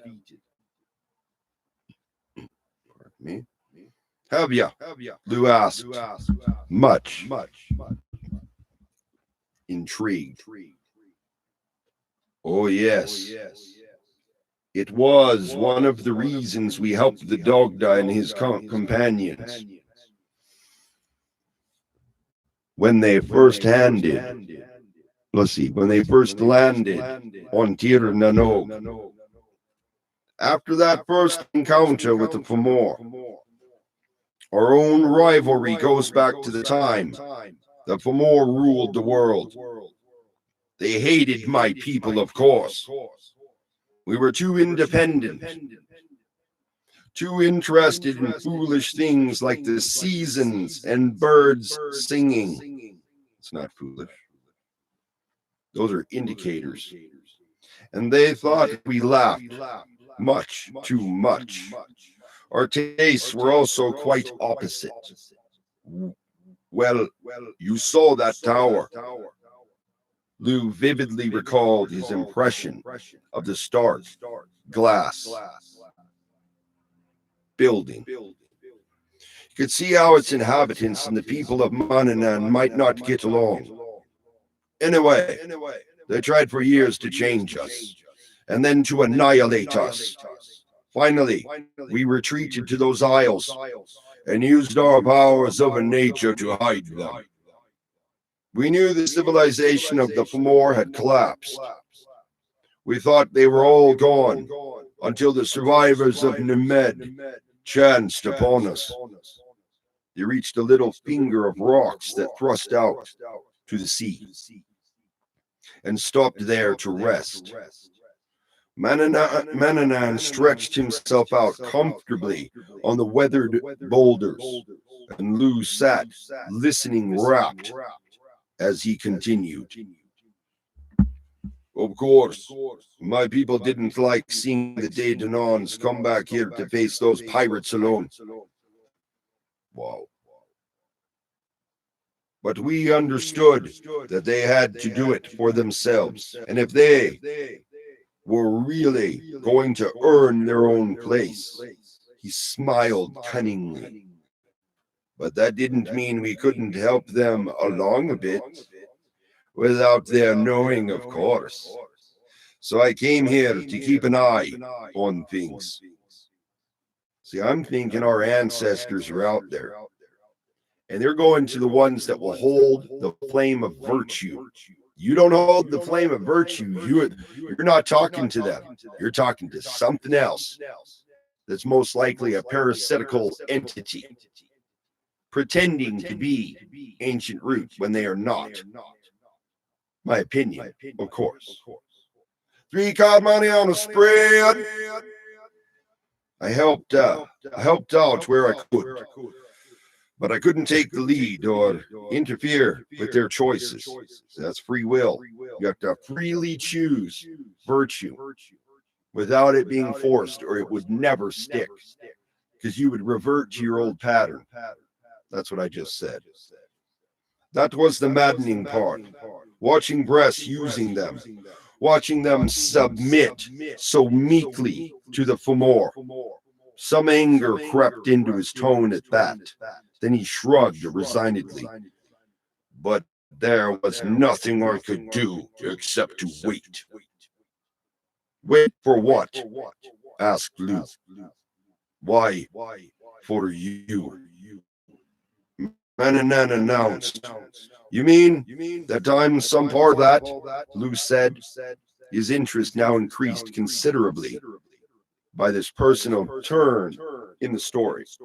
Of course you are. Your life with Dolta was at my arrangement. The only error in it was that you were discovered. That meant you were sent to me a bit earlier than I had planned. But Dolta's training of you served you well. A passage kept him alive. You know, I'm very glad we got her out of that tower. Even my powers are useless against it. And I was certain she was dead. He dropped his head back and looked up to the sky, his voice taking on a certain nostalgic air. Ah, that was a treat. Going in there, rescuing her, fighting our way out. That's right. Ooh, give me goosebumps. Manannan, Lou said, interrupting. Could you please go on? Why did you and she do this for me? Why did you and she do this for me? Manannan, Lou said, Yeah, we went through this. Whoa. Sorry, lad, said Manannan, sitting up again. You see, one thing Danu foresaw was that a champion would appear. She and all those who raised and protected you, they had their own reason to hate the Fomor for breaking them and killing Makirk. They knew the prophecy, and that one day you might also be the instrument of their revenge. But why keep me from knowing my true identity or anything about the outside world? Lou wondered. They don't want him corrupted, that's why. Well, for one thing, we were trying to hide you away until you were old enough to act. Well, that and that he would be hunted and killed. So they had to protect him. Manannan explained, if you had known the truth, you'd have been impossible to keep on that isle. Talta had enough trouble as it was. You'd have been off at the first opportunity, and before you were ready, going to Aya and likely getting yourself killed. More important, it was stated in the prophecy that the champion could only succeed if his choice to act was made freely. What did I just say? Do you see? Knowing who you were and what was happening in Aya from birth would have made a truly free choice out of the question. So you were kept isolated until you'd reached an age of independent reasoning, and then sent to Aya as an outsider, making your choice to help only because your mind and instincts told you it was right. But how could there be any doubt that I would help people so desperate? Lou asked. See, it's because Talta taught him good virtues. His heart's flame told him what the truth is. Your heart is your guide and guardian and your champion. In my opinion, of course. The sea god put a hand on Lou's shoulder and said in a fatherly tone, my boy, as you grow more wise in the workings of the world, I'm afraid you'll discover many who choose to stay uninvolved, no matter how desperate the situation. Come on, this way. He turned aside from the shore and led the way across the meadow. The she, in its subtle way, softly enveloped them, and Lou realized suddenly that they were back inside. Ahead of them, he saw the central mound, which now seemed to be busy with moving figures. Now that you've made your choice, Manannan said, you are ready to assume the role foreseen. You've already begun to fulfill the prophecy. Now it's time for you to truly become the champion of the Manannans. They climbed to the slope to the top of the mound. Lou saw that Talta and Ain were there now, waiting inside the circle of stones. Druidesses, high priestesses waiting, especially Talta, with several of the isle's inhabitants. Round the circle, motionless and grim, the riders of the she sat on their white mounts.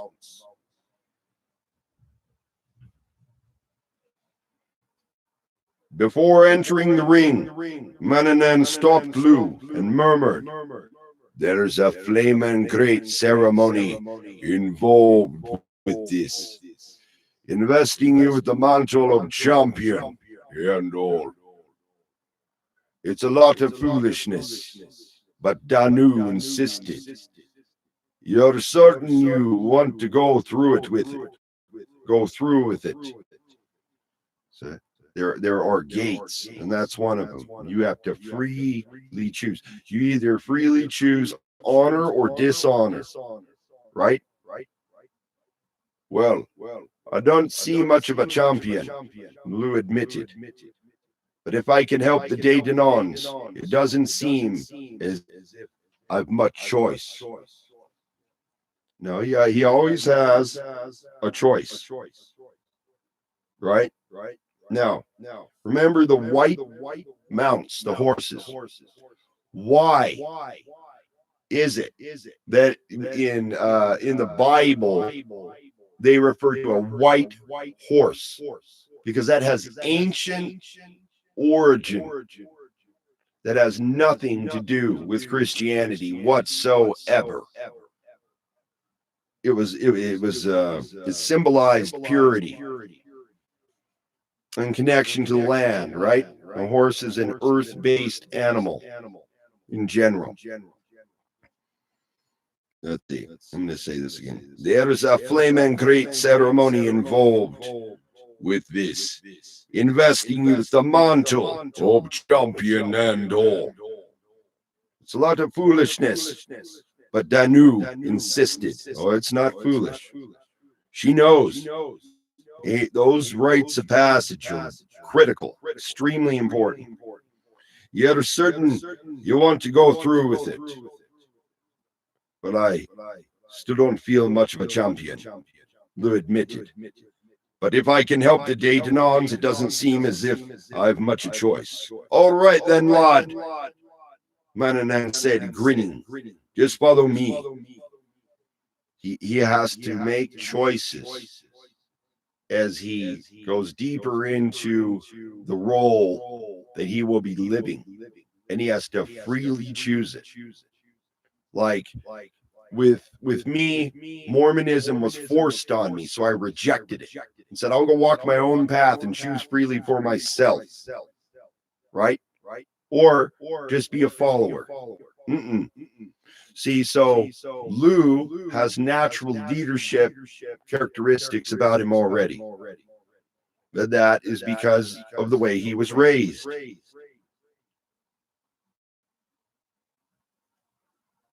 Okay.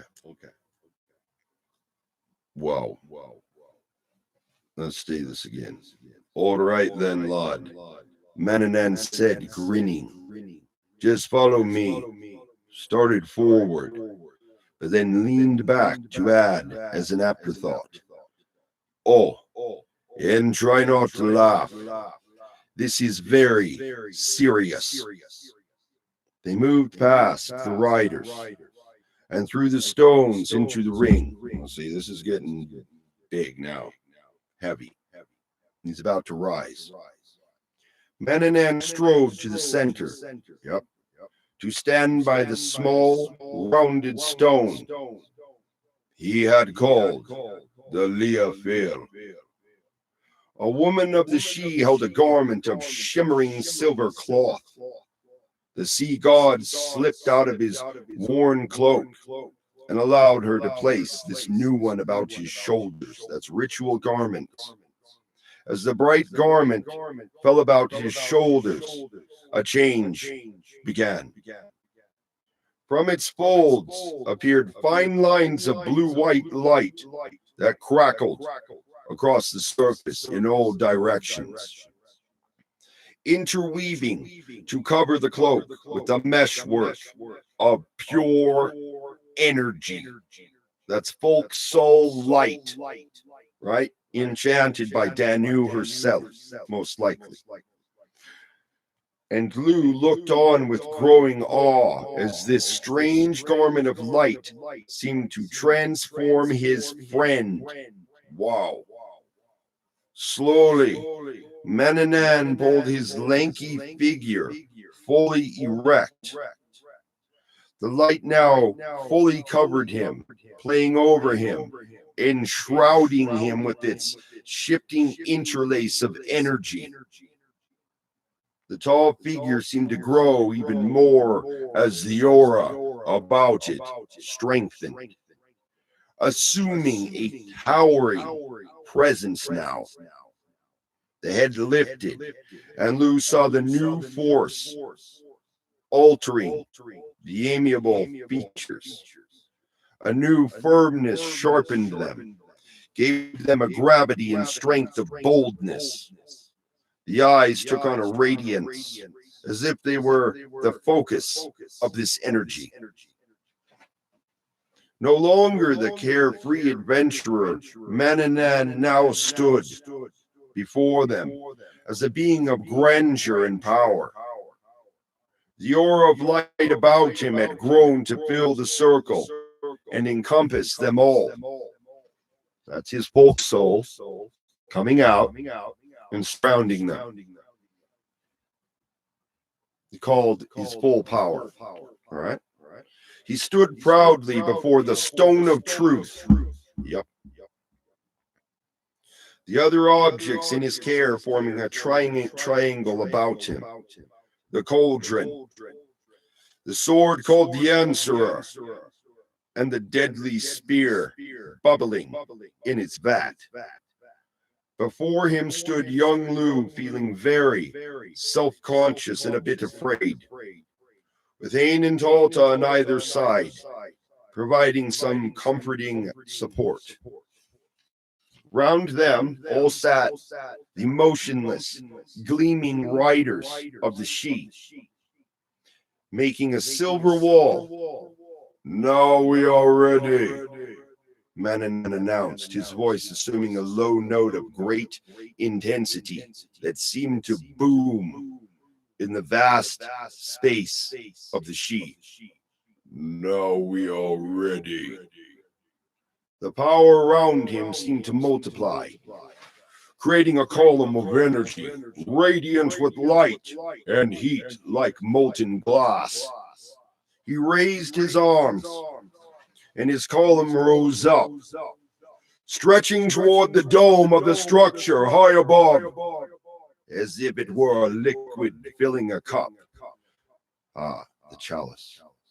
The stream of light collected in the circular space. Remember, the circle represents the power of the woman, the womb, the protective power of the womb, forming a pool of luminous white, so smooth and solid it looked to Lou that it might have been a mirror of polished silver. So yesterday I watched The Hobbit Battle of the Five Armies, and Galadriel, which would be a high priestess, very powerful. And she's facing off the ring wraiths and Sauron, and she drives him back. And I was just like, wow, how do you know that kind of power isn't real? In my opinion, it is. And that intention, the folk soul is love of family and protection. The dark side is selfishness, period. It's just the polarity. One feeds and destroys love, one builds it, right? And protects it. So she's there. Gandalf is, near death. So just barely saves him. Now they're evacuating and Radagast comes in to get him out. And she is surrounded by pure evil. She's sitting there. And all of a sudden you see her stand up. And she just starts, chanting, right, be gone, right? She drives Sauron back. And that was just like, she's probably nearly one of the most powerful characters. Now, why? Because she is directly linked to the root source of the power of her people, and she knows it, and she wields it. It nearly drained her, but she achieved it. So it's like courage under fire and under pressure, right? And still doing the right thing. And that is the point. That is protective love and courage. And in my opinion, that is a woman's power. Man too, but the womb representing protection of innocence. Now back to focus. As he stared up in it in open wonder, he began to note some movement in the perfect surface. They were vague shapes at first, formless and colorless, shadow-like objects moving in a fog. But they came clearer, taking on color, growing darker, coalescing into a single object. And suddenly Lou realized that he was looking at a face. The face was enormous, filling the circular dome, and it had a sense of depth, of roundness, as if a real giant head were suspended there. Mimir, maybe? But there was nothing awful or threatening about it. For the face that looked down upon them, was a woman's face. I'm thinking this is Danu. The features soft and of great beauty. The expression, one of warmth and pleasure. The young man felt the eyes upon him and sensed in them an easy intimacy, as if this were some old and valued friend, and very much more. His grandmother, right? We call on Danu, Queen of the Four Cities of Tirnanog, as witness, Manannan intoned, speaking to the watcher. Then his gaze dropped down to the young man. Lou, you must now give your decision here, before this gathering. Tell us if you choose to take the mantle of champion and give your service to the true author de Denon. I do, Lou said solemnly. I do. And is this choice made freely and And is this choice made freely and willingly by you? See, that is accepting an oath. It is. And that's serious. Manannan looked round him at the gathering. Then witness that this boy is a boy no longer. He has accepted the duty of a man and earned the right to the title of warrior. He assumes responsibility for the 4 gifts sent by each of the cities of Tirnanog to aid the de Denon people. He moved from the Liafel to the flat stone on which the sheathed longsword lay. He lifted the weapon and carried it to Lou. Standing before the young man, holding the sword forth in both hands, he continued.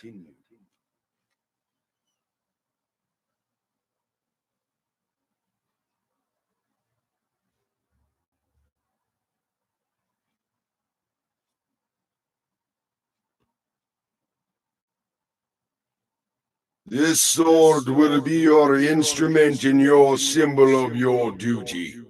It is called the Answerer. And the Answerer you have become in correcting the wrongs done to your race. When the time comes for the other gifts, it will also be for you to see that they are used. Do you accept this responsibility? I do, said Lou. Manannan passed the sword to Lou, and the young man took firm hold of it. He felt at once a warmth and an energy radiating from it, Folk's soul. tingling along his arm, flowing into his body, as if the weapon had its own life and was feeding its vitality to him. It's bonding with him, basically. And with the new power, he recognized the courage and strength within him that had always been his. For the first time, he felt a warrior. Manannan looked up again to the serene, watching face. With the powers entrusted to me by Danu, I proclaim Lu, champion of the Sidhe, from here forward to be called Lulum Foda, Lu of the long arm.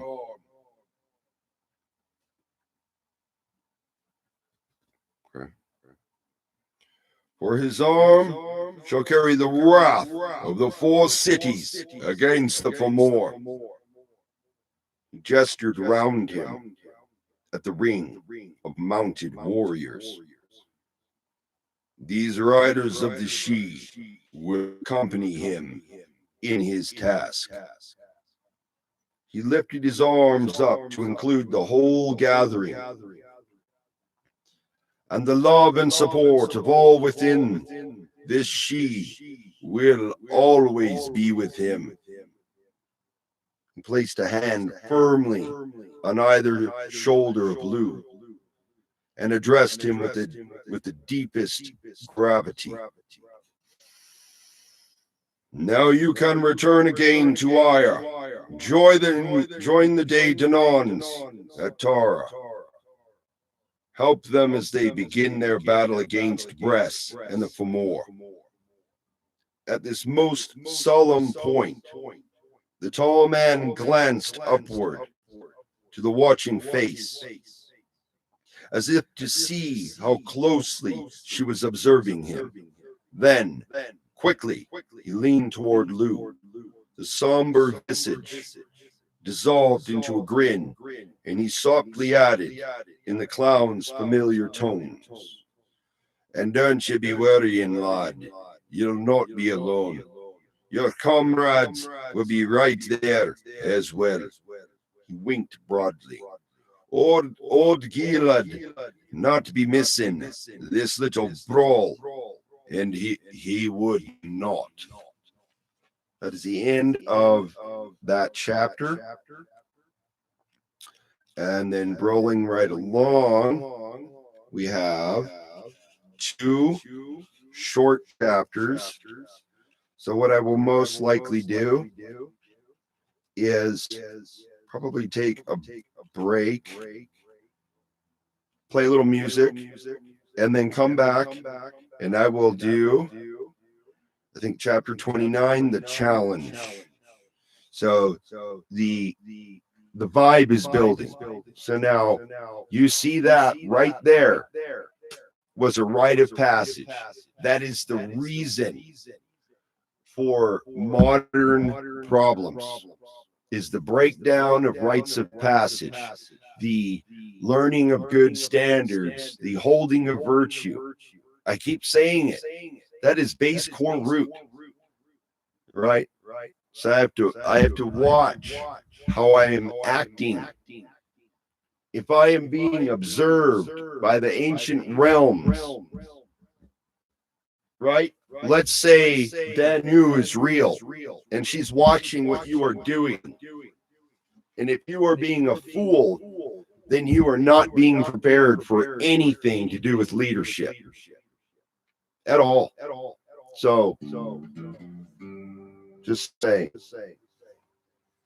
because leaders make you better and they take on full responsibility 100%. Otherwise, you're just a pretender.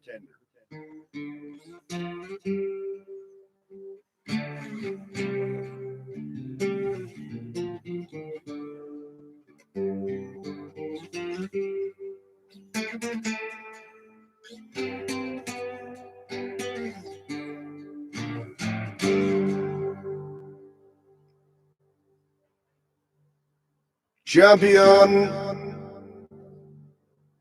sword held high, cauldron round, center of the circle are you. I told you so. Radiate, resonate, champion, and the mother goddess of the way, Danu. Oh,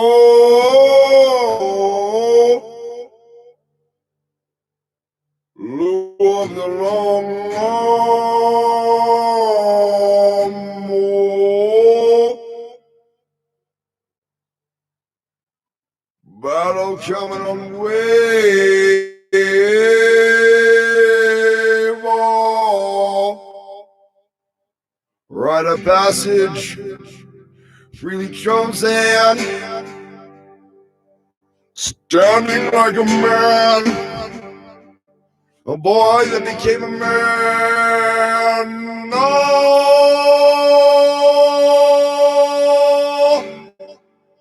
and a man to become a king, and a man to become a king, son of the great queen. No, mother of a folk soul,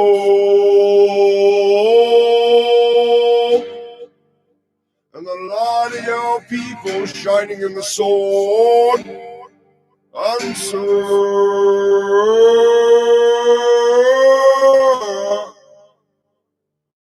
shine on,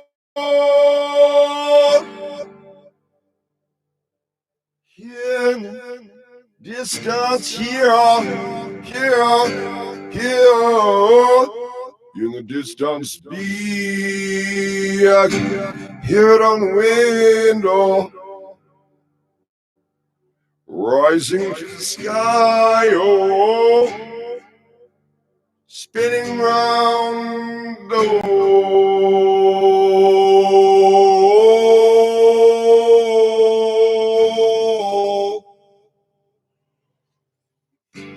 sit upon a fire, sit upon a flame, call upon the ancient flame, oh, heart's flame of my people round, calling of the ancient power,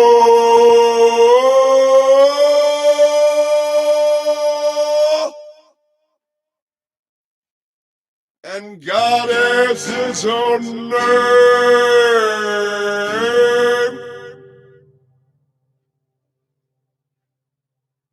Lord of the hunt, to the woodland deal.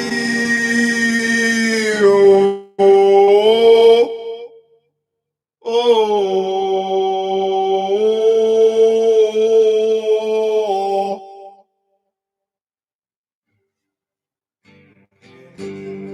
burning fire, burning flame, shine, shine, shine on.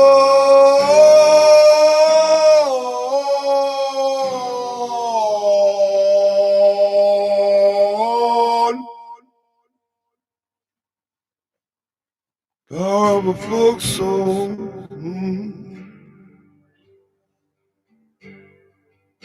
Shine on.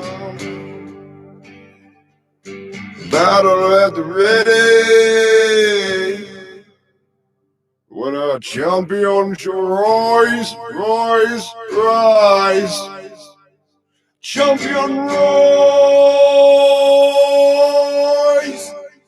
Oh,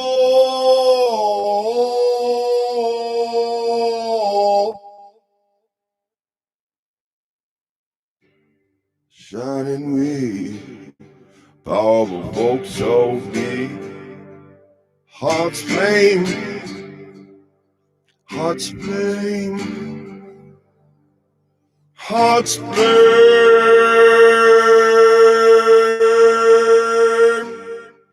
Only love family remains.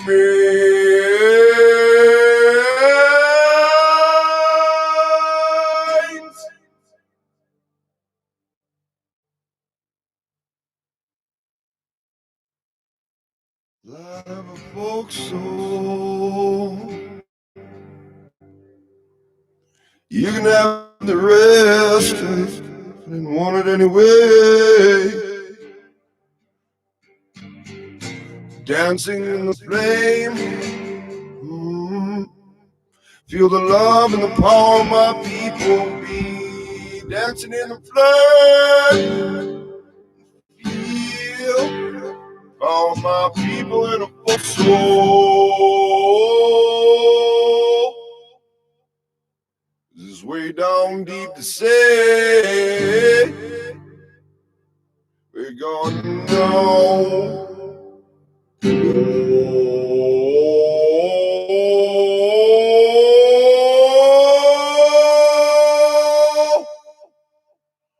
Cause you're standing in the circle round.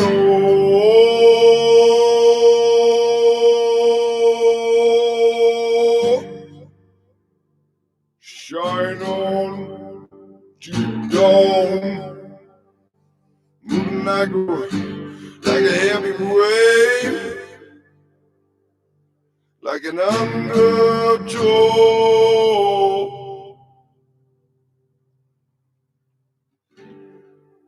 I can feel it on the way.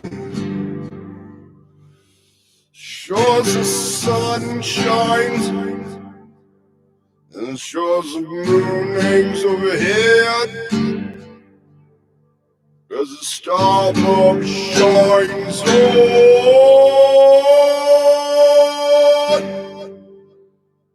power of the people rise. Folk soul memory remedy, hold the flame, hold the flame.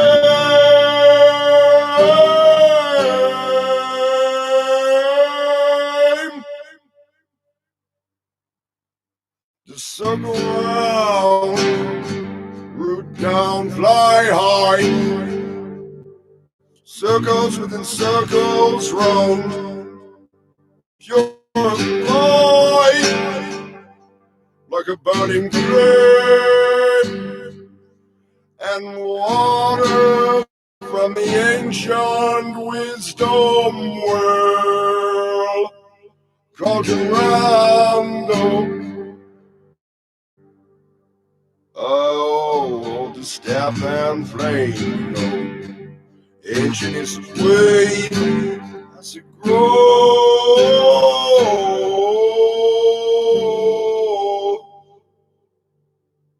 Hold the flame. Circles within circles, I say it. Circle within circle. As the power of my people shine on.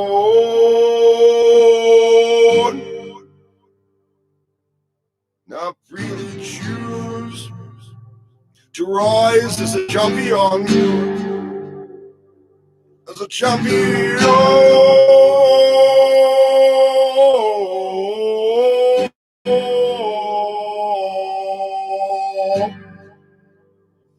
Woman or man can rise as a champion. Shine, shine the light, shine,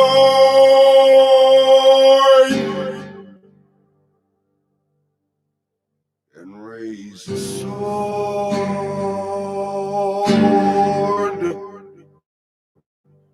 with the light, my people round. Oh, root down, fly high. Oh, the sun around.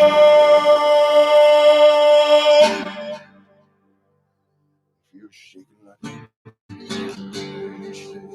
shaking like a leaf. Shake it, shake it, shake it, shake it.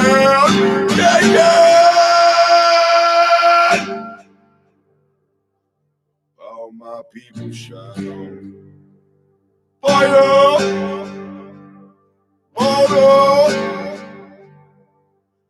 look into the sky. It's floating in the air. We're going now. We're going now.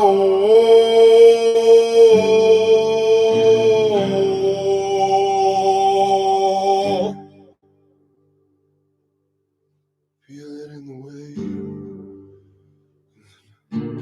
Feel it in my heart and soul. Trying to overlay with the doppelganger to copy every move before it ever happened to know. And I said, you never copy love, just the illusion.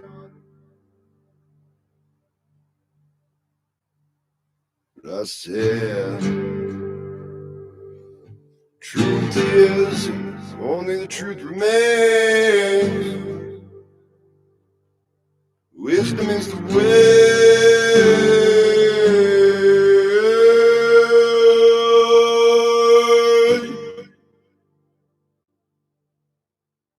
Light of a folk soul.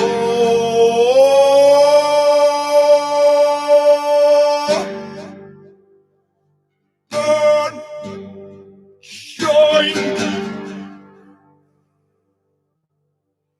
'Cause I'm the answer.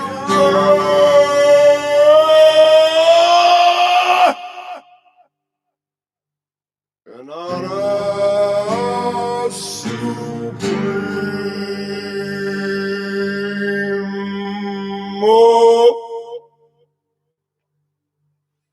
heart of a champion,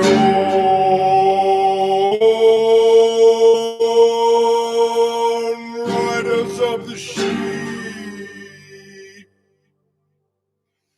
champion.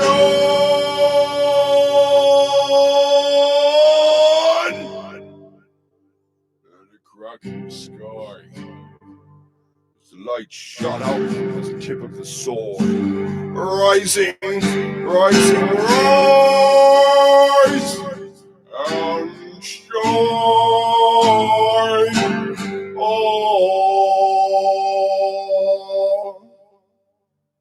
heart's flame to stay.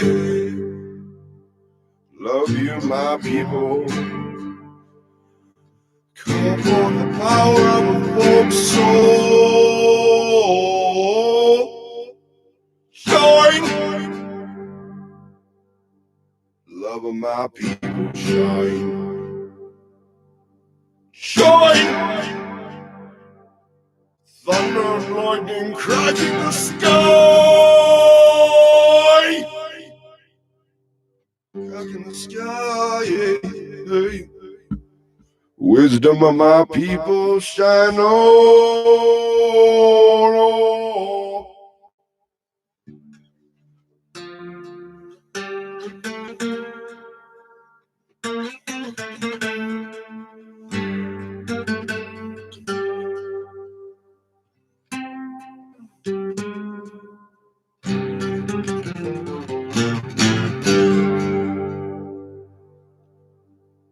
I waited because I wanted to make sure and certain that I put strong intention, because I knew where that storyline was going instinctually, even though I've never read that book before. It was like being guided to it.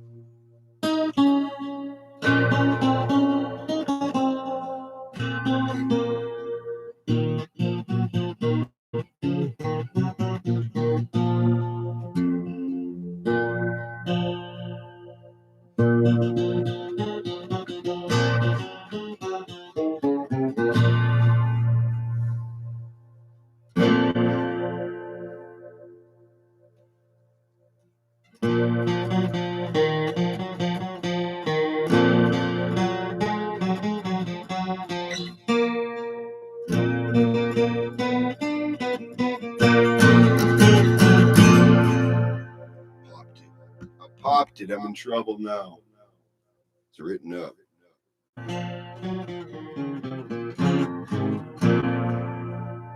Well, a harp is like a sword,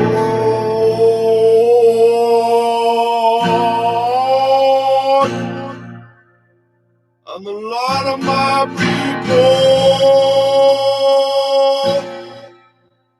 in the spirit of the land,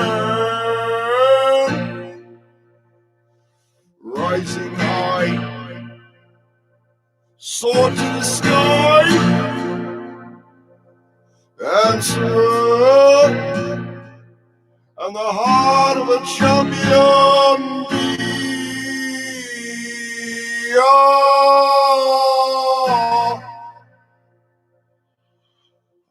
Champion be healing of the folk souls, let the ripples and the waves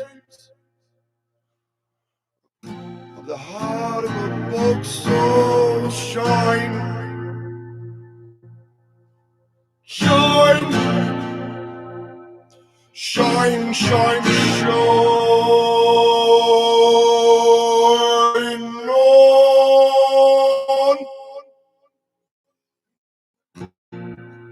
With the rising and setting of the sun,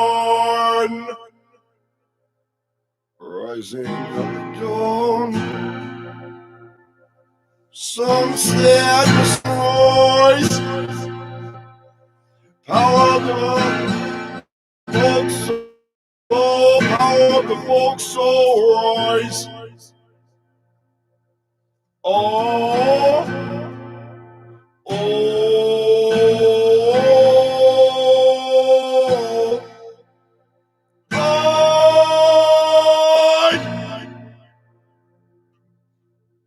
way down the sail,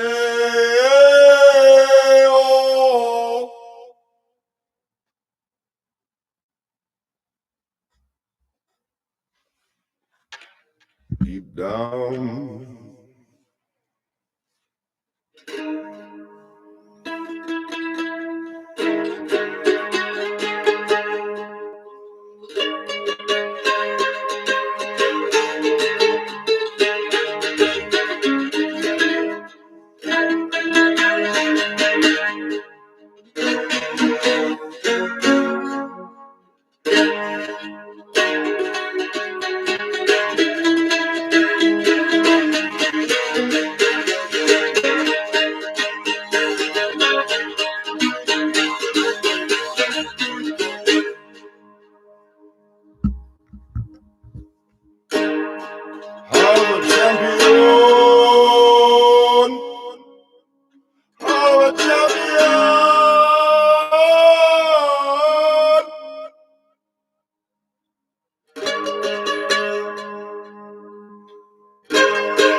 Thank you.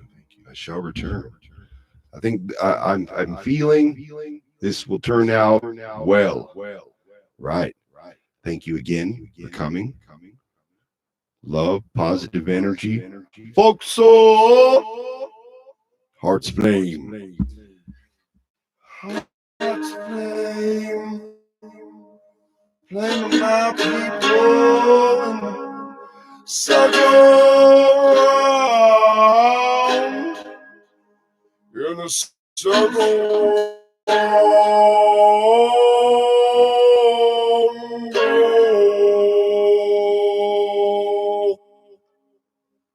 Circle round, heart's flame. Heart's flame, the circle round, oh, it's a web of word. Circle round, oh, circle round, oh.